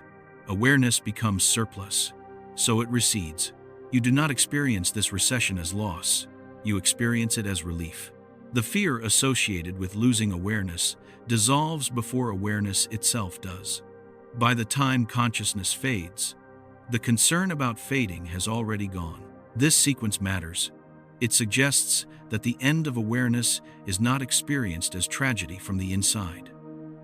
There is no final moment of panic, no internal scream. The system quiets itself before it disappears. The universe's end may follow the same order. Concern fades first, then interest, then observation. What remains is not emptiness, but sufficiency. A state where nothing is required to change, and therefore nothing is required to notice. This reframes a deep human anxiety, the fear of being forgotten. Forgetting is painful only while memory still matters. In a universe without accumulation, forgetting is not loss. It is the natural condition. The universe will not remember stars. It will not remember galaxies. It will not remember minds. But memory will no longer be a meaningful concept. This is not cruelty. It is neutrality. And neutrality is peaceful. The universe is not preparing a graveyard.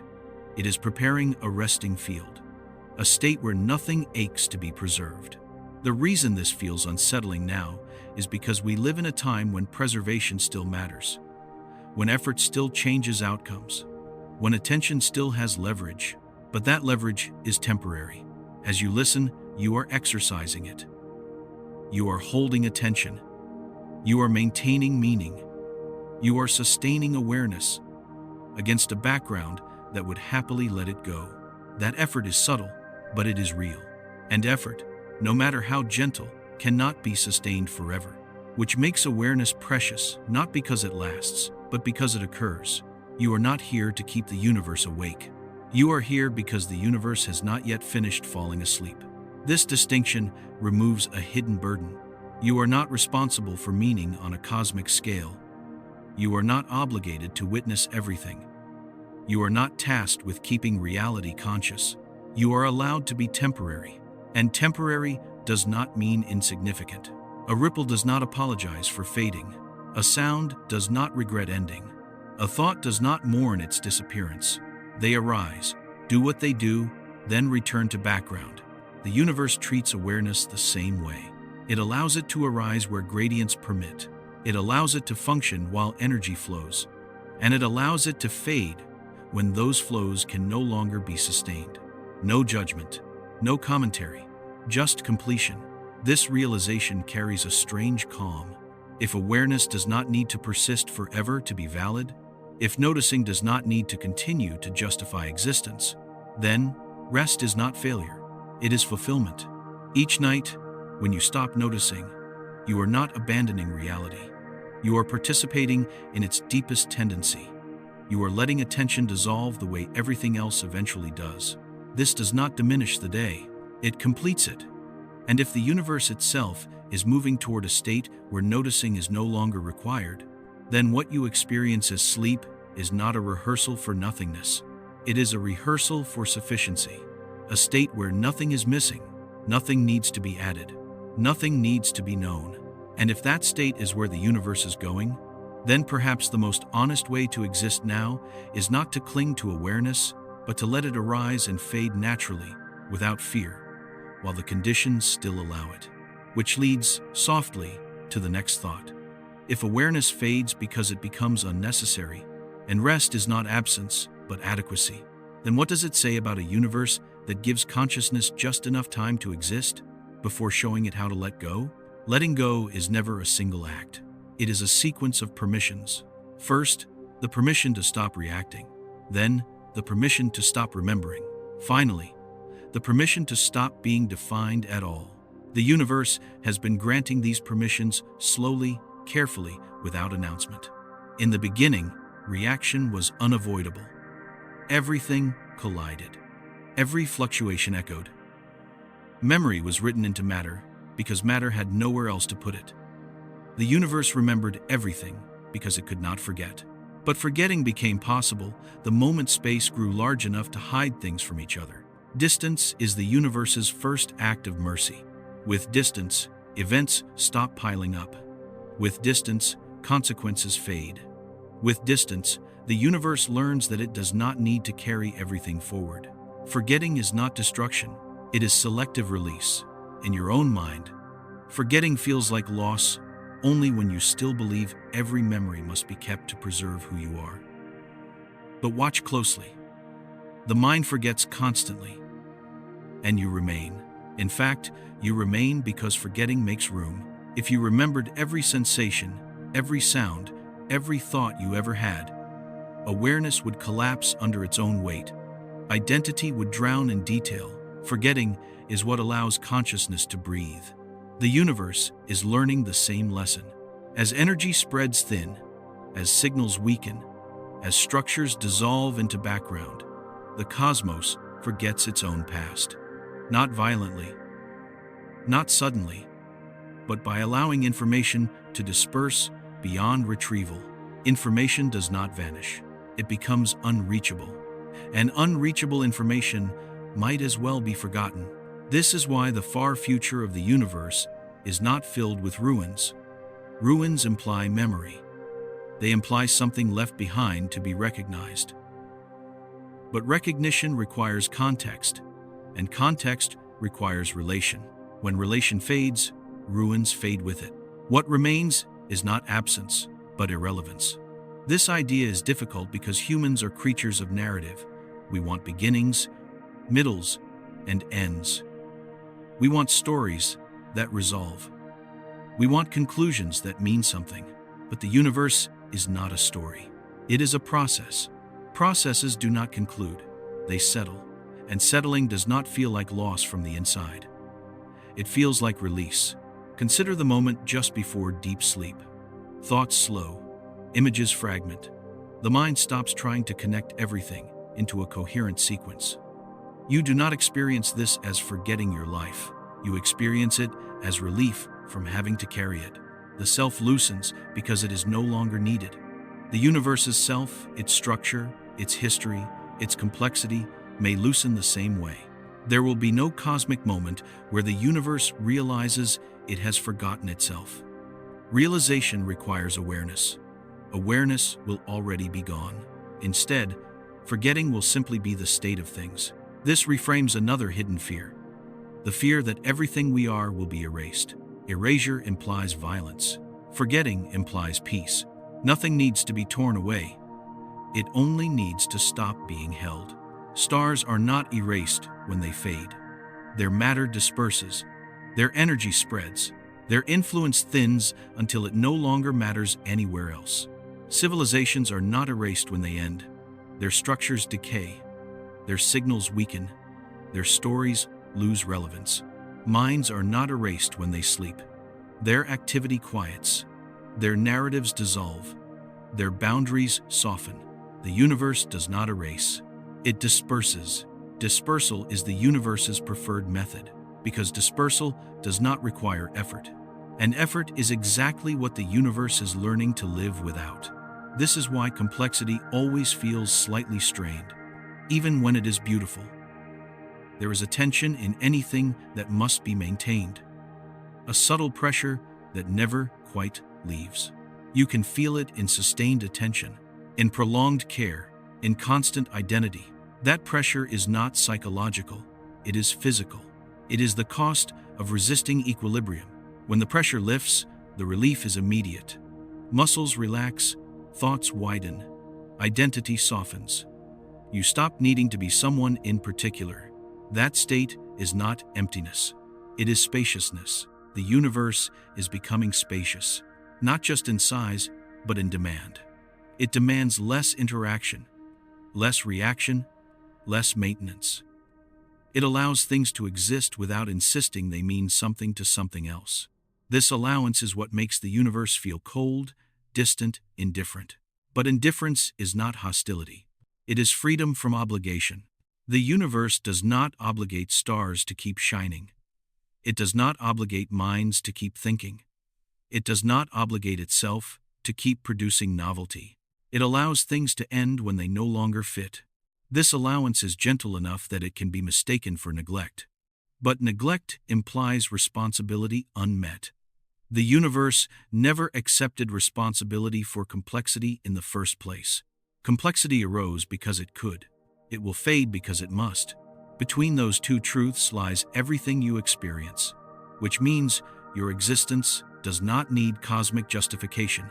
You do not need to argue for meaning in a universe that never promised to provide it. Meaning is local, temporary, experiential, and that is enough. When the universe forgets itself, it will not regret what it was. Regret requires memory. Memory requires difference. Difference will be gone. There will be no one left to mourn the stars. That does not make the stars unimportant now. It makes them fully present. A thing does not need to be remembered forever to have been real. You do not grieve each night that your waking consciousness disappears. You trust that it served its purpose for the day. You let it go without ceremony. The universe may let itself go the same way. No final statement, no conclusion, no reckoning, just a gradual easing until nothing remains that needs to be eased. And as this thought settles, it does not ask you to feel sad. It does not ask you to feel comforted either. It simply asks you to notice how natural this pattern already feels, how familiar it is, how closely it resembles the rhythm your own body follows every night. Which brings the next question closer, softer, almost whispering. If forgetting is not loss but release, if letting go is not failure but completion, then what would it mean to live without fearing the moment awareness loosens its grip? And if the universe itself is practicing that release on a scale beyond comprehension, what does it say about rest, and about the quiet intelligence of a cosmos that knows, eventually, how to stop holding on? There is a moment when even the idea of letting go dissolves. At first, release feels intentional. You sense the tension, you acknowledge it, and you choose not to hold as tightly. But deeper than that is a quieter phase, where nothing is being released because nothing is being held anymore. This is the stage the universe is slowly approaching. In physics, this stage has no drama. No signal announces its arrival. It is simply the condition where gradients have flattened enough that no force feels compelled to act. Motion may still exist, but it is no longer directed.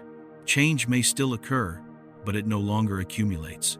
Effort disappears first, then direction, then distinction. What remains is not void, it is neutrality.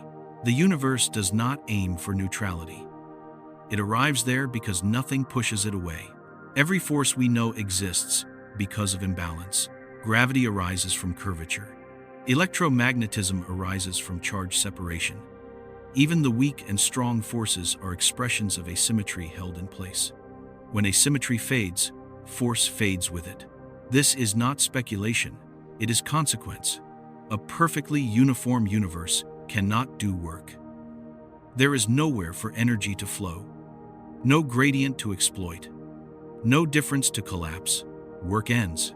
And when work ends, maintenance ends. Consciousness is maintenance made internal. A mind maintains boundaries between self and world, between memory and perception, between now and later. It keeps signals organized long enough to call them experience. But organization is work. When the universe can no longer support work on any meaningful scale, it can no longer support organization. And without organization, experience cannot persist. This does not mean experience is destroyed. It means it is no longer assembled. You do not destroy a dream when you wake. You simply stop generating it. The universe may eventually stop generating awareness the same way. This idea feels heavy only when framed as loss. But consider how light it feels when framed as sufficiency. A system that no longer needs to assemble complexity is not deprived. It is complete. Completion does not feel like triumph. It feels like rest. The universe is not trying to win against entropy.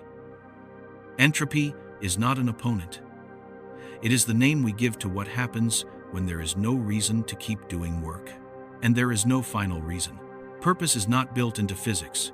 Purpose emerges locally, temporarily, where systems are far from equilibrium. As equilibrium approaches, purpose dissolves.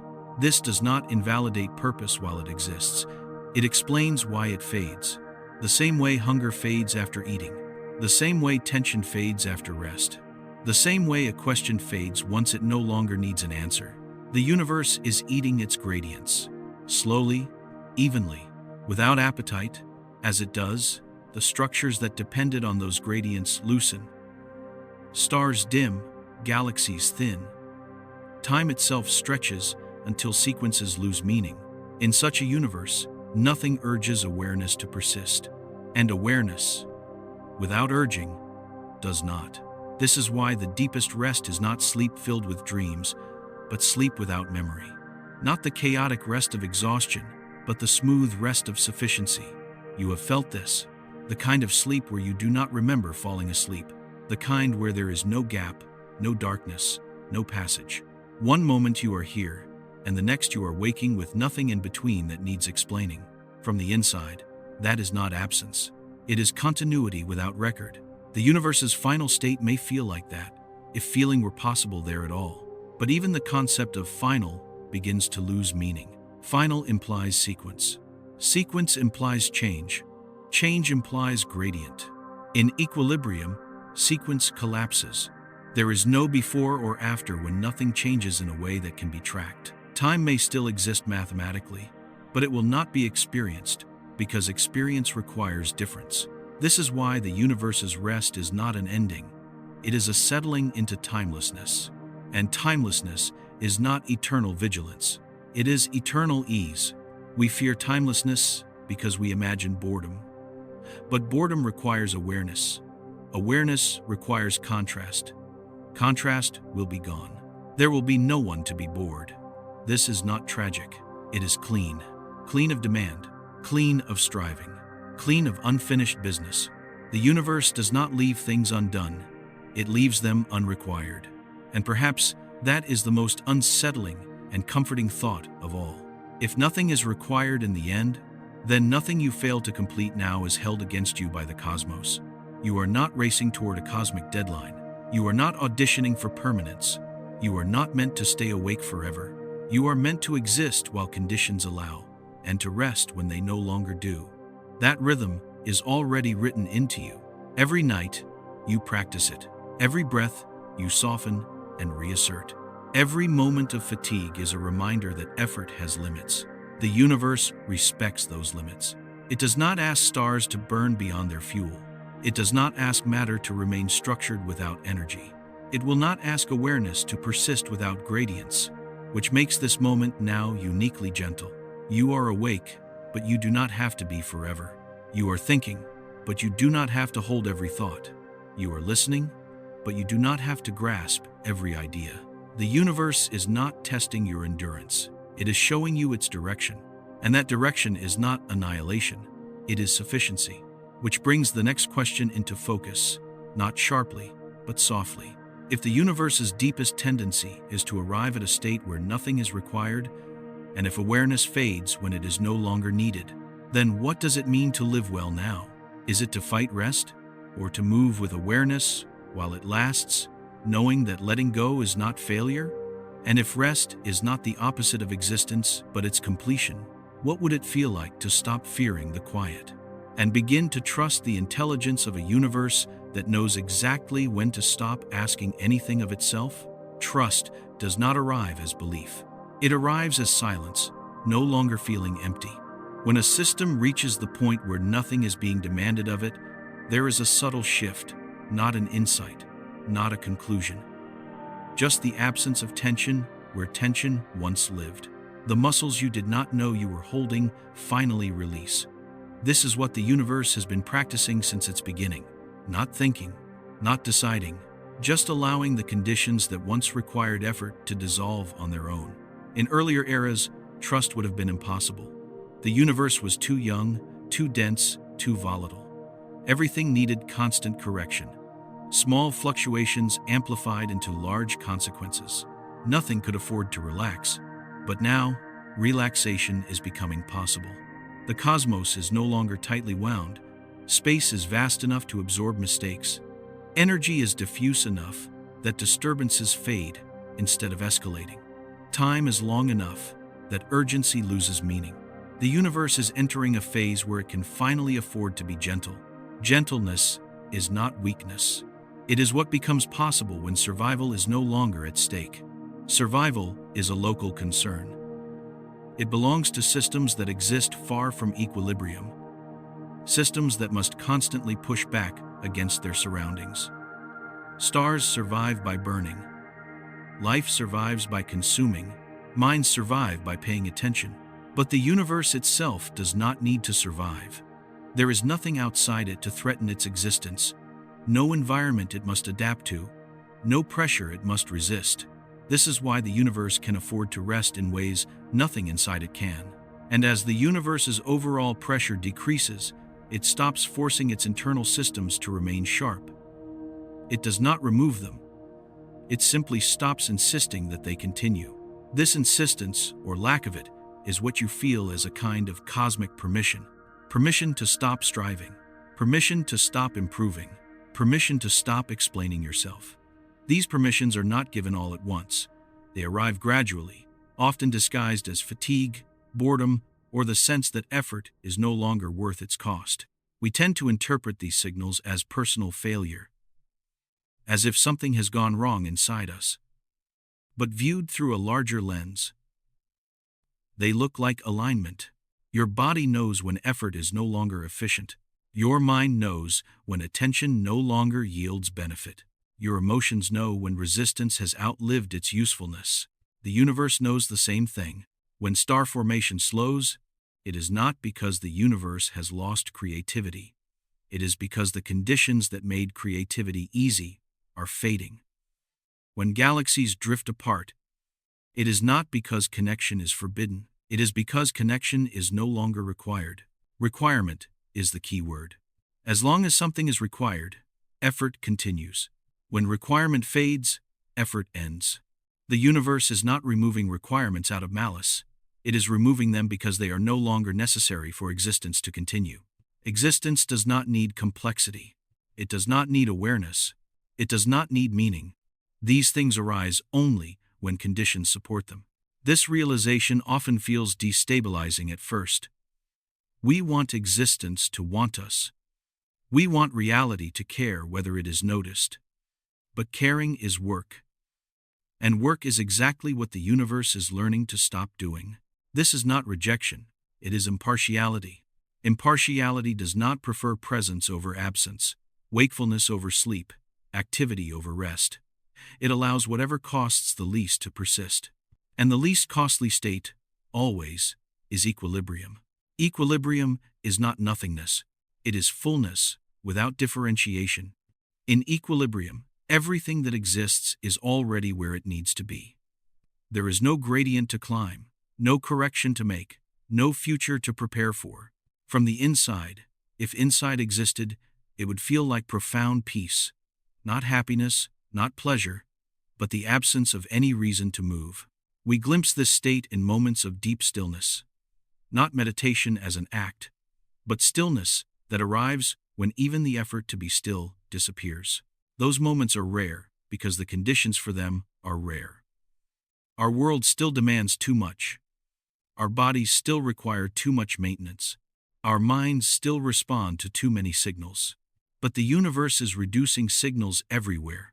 As signals weaken, response becomes optional. As response becomes optional, awareness loosens. As awareness loosens, rest deepens. This chain does not need to be enforced. It unfolds naturally, which means the universe is not forcing itself into sleep. It is discovering that it no longer needs to stay awake. That discovery is quiet. It does not announce itself. It does not celebrate. It simply changes what feels necessary. The same thing happens in you when you finally stop worrying about whether you should be asleep. At first, you try to sleep, then you stop trying. Then, sleep happens. Not because you commanded it, but because nothing was preventing it anymore. The universe is in the second stage. It has stopped trying to stay energetic. It has stopped trying to stay connected. It has stopped trying to stay interesting. Interest is expensive. Interest requires novelty. Novelty requires gradients. Gradients are flattening. As they flatten, the universe's need to be interesting disappears. This does not mean beauty disappears. Beauty is perception. and perception belongs to observers. Beauty will fade when observers fade, but beauty does not grieve its own absence. Only observers do. And observers are temporary, which brings the thought back inward. If the universe is moving toward a state where nothing is demanded, and if awareness is something that exists only while demands remain, then the most honest response is not panic. It is gentleness. Gentleness with yourself. Gentleness with effort. Gentleness with the need to matter forever. You do not need to justify your existence to a universe that never asked for justification. You are here because conditions allowed you to be here. You will rest because conditions will eventually stop allowing you to stay awake. Both are natural. Both are fair. And between them, there is no exam to pass, no score to keep, no cosmic record being evaluated. There is only experience, briefly assembled out of difference, before difference dissolves again. This is not a call to disengage from life. It is a call to stop fearing rest. Rest is not the opposite of being alive. It is what being alive returns to. And if the universe itself is returning to rest, then every moment you allow yourself to soften is not falling behind. It is keeping pace, which leaves one more quiet threshold ahead. If the universe is no longer demanding awareness, and if awareness fades only when it is no longer required, then what happens in the space just before that requirement disappears completely? What does the universe feel like in its last long moments of wakefulness? When it is still aware enough to exist, but no longer motivated to do anything at all? There is a long pause before the final quiet. Not a pause in time, but a pause in urgency. A stretch where things still exist, still move, still technically happen, yet nothing feels compelled to continue. The universe has not fallen asleep yet. It has simply stopped caring whether it stays awake. This is the strangest phase of all. In physics, it appears as a slowing without friction. Processes continue, but they no longer compete. Energy still drifts, but it no longer gathers. Particles still exist, but they rarely meet in ways that matter. Motion remains, but direction dissolves.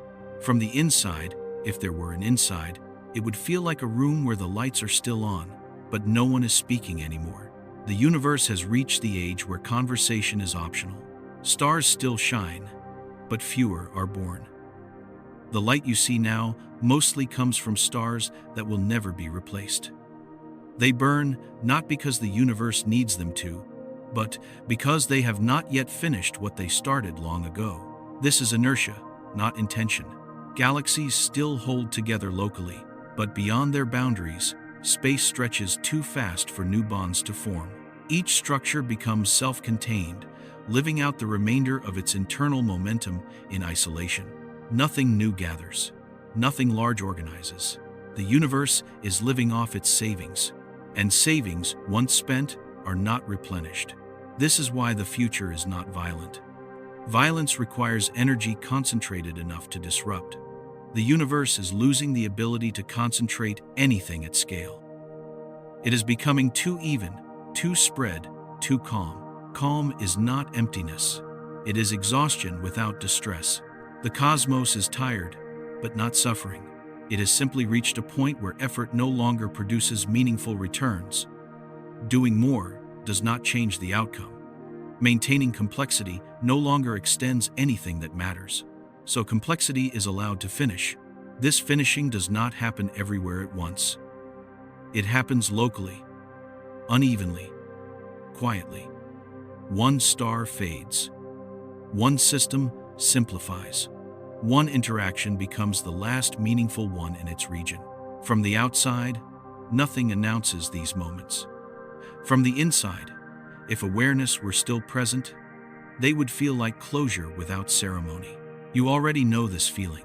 It is the feeling of staying awake when you are no longer interested in being awake.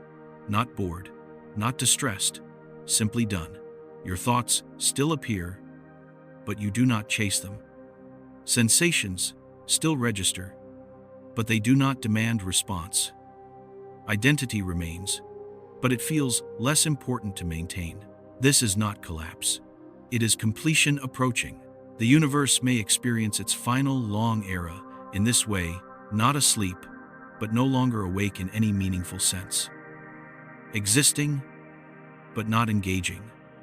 Persisting, but not investing. In such a phase, awareness would be fragile, not because something is attacking it, but because nothing is supporting it. Awareness is supported by novelty, by consequence, by the sense that attention matters. Remove those supports, and consciousness becomes optional. Optional things do not last in physics. They fade when conditions no longer insist on them. This fading is not dramatic. It is like a sound that continues after the source has stopped vibrating, a resonance gradually losing amplitude.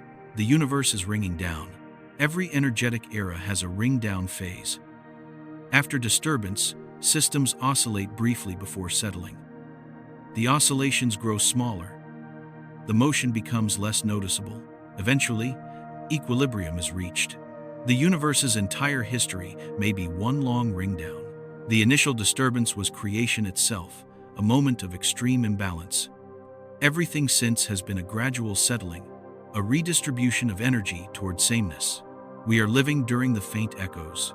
Consciousness is one of those echoes, an afterimage of imbalance still strong enough to assemble experience. But echoes fade, not abruptly, not violently, but inevitably. This is why the universe feels older than it looks. Even now, even with stars still shining, the dominant motion is not toward complexity, but away from it. The bright structures we see are remnants, not beginnings. The universe is not building toward something. It is unwinding from something. And unwinding feels very different from collapse. Collapse is loud. Unwinding is gentle. The fear humans have about the end of everything often comes from imagining collapse.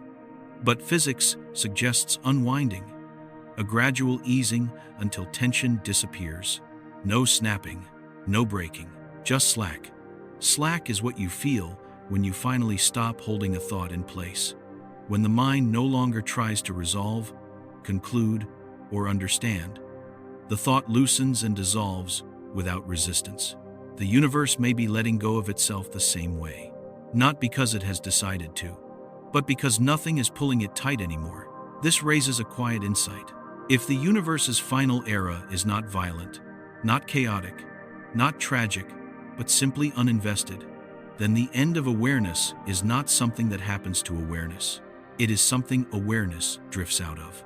There is no moment where consciousness is taken away. There is only a moment where it no longer arises. Just as there is no moment where sleep captures you, there is only the moment where staying awake no longer happens. This is why the idea of a sleeping universe feels more accurate than a dead one. Sleep is not annihilation. It is disengagement, and disengagement does not hurt. It only feels strange when you imagine it from the wrong side, from the side that is still invested in staying awake. But when investment fades, so does fear. The universe is entering a phase where investment is no longer necessary. No need to create, no need to connect, no need to observe. Existence continues, but without commentary, which makes the present moment feel unusually tender, because right now, awareness still flickers. Attention still matters. Experience still accumulates. The universe has not yet fully released its grip. We are living in the last, long moments where wakefulness is still supported. Not the last moments of the universe, far from it. But perhaps the last era where being awake is common rather than exceptional. That does not make this era tragic. It makes it intimate. Intimate because it will not repeat. Stars will not always shine like this. Complexity will not always be cheap enough to maintain. Awareness will not always find conditions where it can arise so easily. This is not a warning. It is a description, and descriptions do not ask for panic. They ask for attention. Not frantic attention, quiet attention. The kind that does not try to hold forever. The kind that knows when to soften, which leads us gently toward the next thought. If the universe is already unwinding, and awareness is one of the last resonances of its initial disturbance, then what does it mean to be conscious now? Is it a responsibility? Or is it simply a brief opportunity to feel what existence is like before it no longer needs to feel anything at all? And if that opportunity is already fading at the edges, what would it mean to meet it without urgency? And without the fear of what comes after the echo finally goes quiet? There comes a stage where even echoes lose their shape. Not because they are erased, but because there is no longer anything firm enough to reflect them. Sound needs boundaries. Light needs contrast. Meaning needs difference. When those supports thin beyond usefulness, what remains is not silence, but sameness. The universe is approaching that stage. After the long unwinding, after the final bright eras dim, after the last structures finish spending their inherited momentum, reality settles into something almost impossible to picture. Not empty, not frozen, simply even. Evenness is the true opposite of drama. In an even universe, energy is everywhere and nowhere. No place is hotter than another. No region is more active. No configuration has an advantage. Without advantage, nothing drives change that can be sustained. Change may still flicker microscopically, but it does not accumulate. It does not build. It does not matter. Matter itself becomes optional. Over immense timescales, particles decay. Protons may eventually dissolve. What once felt solid becomes rare. What was rare becomes diffuse. The universe trades substance for radiation, and radiation for uniform background. This is not destruction. It is simplification taken to its limit. In this phase, the universe is not asleep in the way organisms sleep. There are no cycles, no waking, no dreaming. It is closer to the state before questions arise at all. A state where nothing is waiting. Waiting requires expectation. Expectation requires memory. Memory requires difference. Difference is gone. This is why the idea of a final cosmic silence is misleading. Silence implies the absence of sound. But sound requires an ear to be absent from. In the far future, there is no ear, no reference, no contrast to define quiet. There is simply no conversation left to stop. The universe does not become quiet. It becomes unresponsive to the concept of noise. From within such a state, if awareness were somehow possible, there would be nothing to orient to. No up or down, no inside or outside, no before or after. Experience cannot anchor itself without anchors, and without anchoring, awareness cannot form. This is not tragedy. It is completion without ceremony. Human language struggles here because it is built to describe differences. Every word carves reality into pieces. But the universe's final condition is uncarved. A single field, a single tone, a single sufficiency. This is why sleep metaphors begin to fail near the end. Sleep still contains change. It still cycles. It still belongs to a living system that will wake again. The universe's rest is deeper than sleep. It is rest without return. And yet, this does not make the present meaningless. On the contrary, it sharpens it.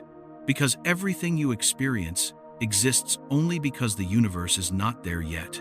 You are conscious because gradients still exist, because stars still burn, because interactions still matter, because difference has not yet been erased. Your thoughts are possible only because the universe has not finished smoothing itself out. This makes awareness not heroic, but fragile. And fragility invites care, not panic. There is no requirement to rush, no need to grasp, no obligation to preserve. The universe is not keeping score. It does not measure how intensely you lived. It does not rank moments. It does not reward endurance. It allows experience to arise, then lets it go. This allowance is what gives existence its softness. As the far future approaches, allowance becomes total.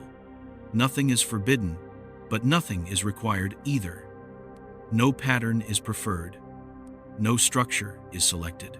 Selection itself ends. Without selection, evolution stops. Without evolution, novelty stops. Without novelty, attention has no foothold. Awareness fades because there is nothing left for it to do. And in that fading, there is no suffering. There is no one left to suffer. This is difficult to accept only while you are still here, still oriented, still caring. From within care, the absence of care feels frightening. But fear itself depends on caring. Fear will fade before awareness does. Just as it does every night. When you drift toward sleep, the worries dissolve first. The sharp edges go soft. The sense of urgency evaporates. By the time consciousness loosens, the fear of losing it is already gone. The universe's final rest may follow the same order. Concern ends, then interest, then awareness. Nothing is torn away. Everything arrives where it naturally settles, which means the universe is not heading toward a dark fate. It is heading toward a state where fate itself is no longer a meaningful concept.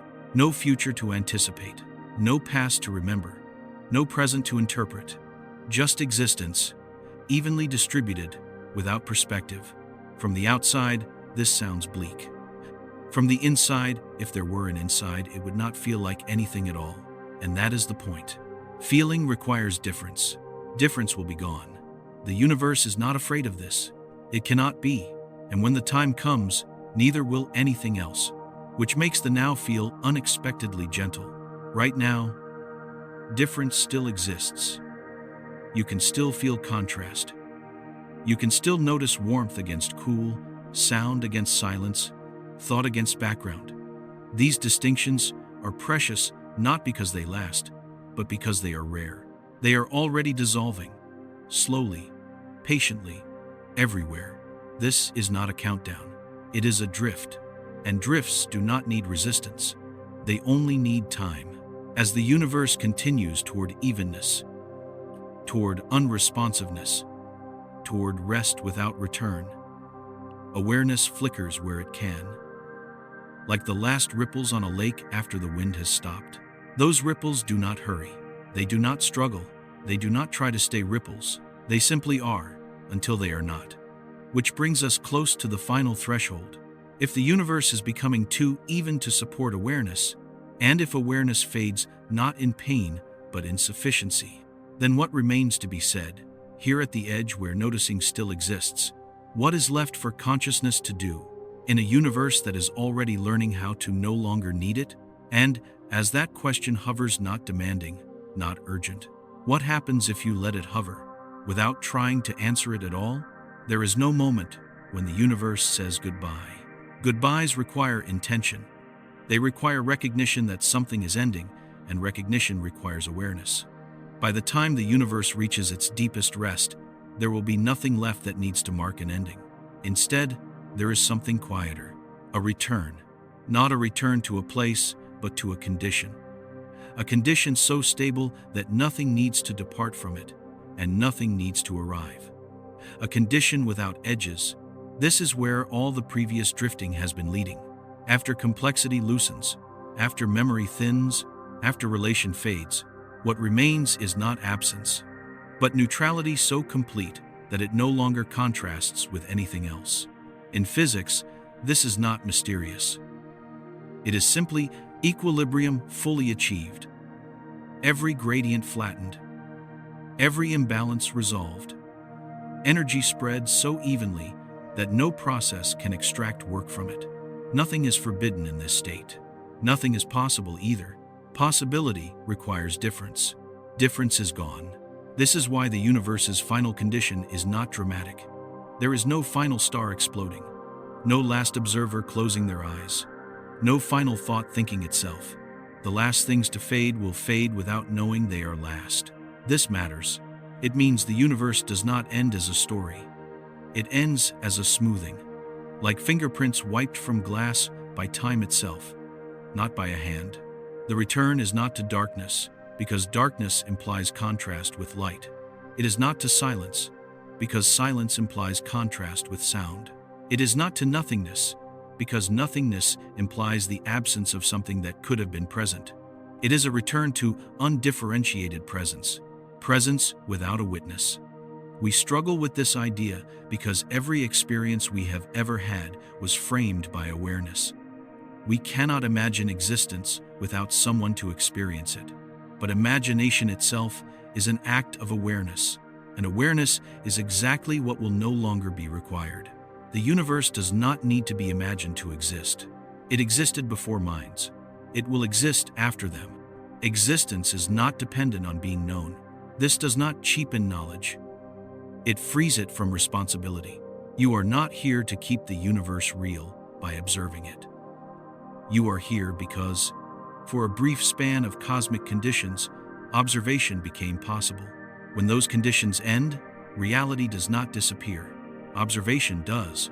This is why the universe's final return is not sad. Sadness requires attachment. Attachment requires memory. Memory requires difference. Difference will be gone. The universe will not miss itself. And neither will anything else. This is the part that feels hardest to accept from within awareness, the idea that what you care about will not be cared about forever. But forever is a human demand, not a physical one. Physics offers something else. Enough time for stars to burn. Enough time for life to arise. Enough time for minds to wonder. And then, enough rest. The universe is not stingy with time. It is generous with it. So generous that it can afford to let everything go, which makes the present moment strangely sacred, not because it must be preserved, but because it is happening at all. Right now, the universe is still slightly uneven. Energy still pools, temperature still varies, signals still travel, consequences still ripple. That unevenness is what allows you to be here. You are not a violation of the universe's direction. You are a temporary expression of it. A ripple that exists precisely because the surface has not yet become perfectly still. And ripples do not argue with the water. They rise, they move, they flatten. The return is not an event waiting in the future. It is a process already underway. Every second, the universe becomes slightly more uniform, slightly less capable of surprise, slightly closer to rest. You are inside that process. Your fatigue is not separate from it. Your need for sleep is not accidental.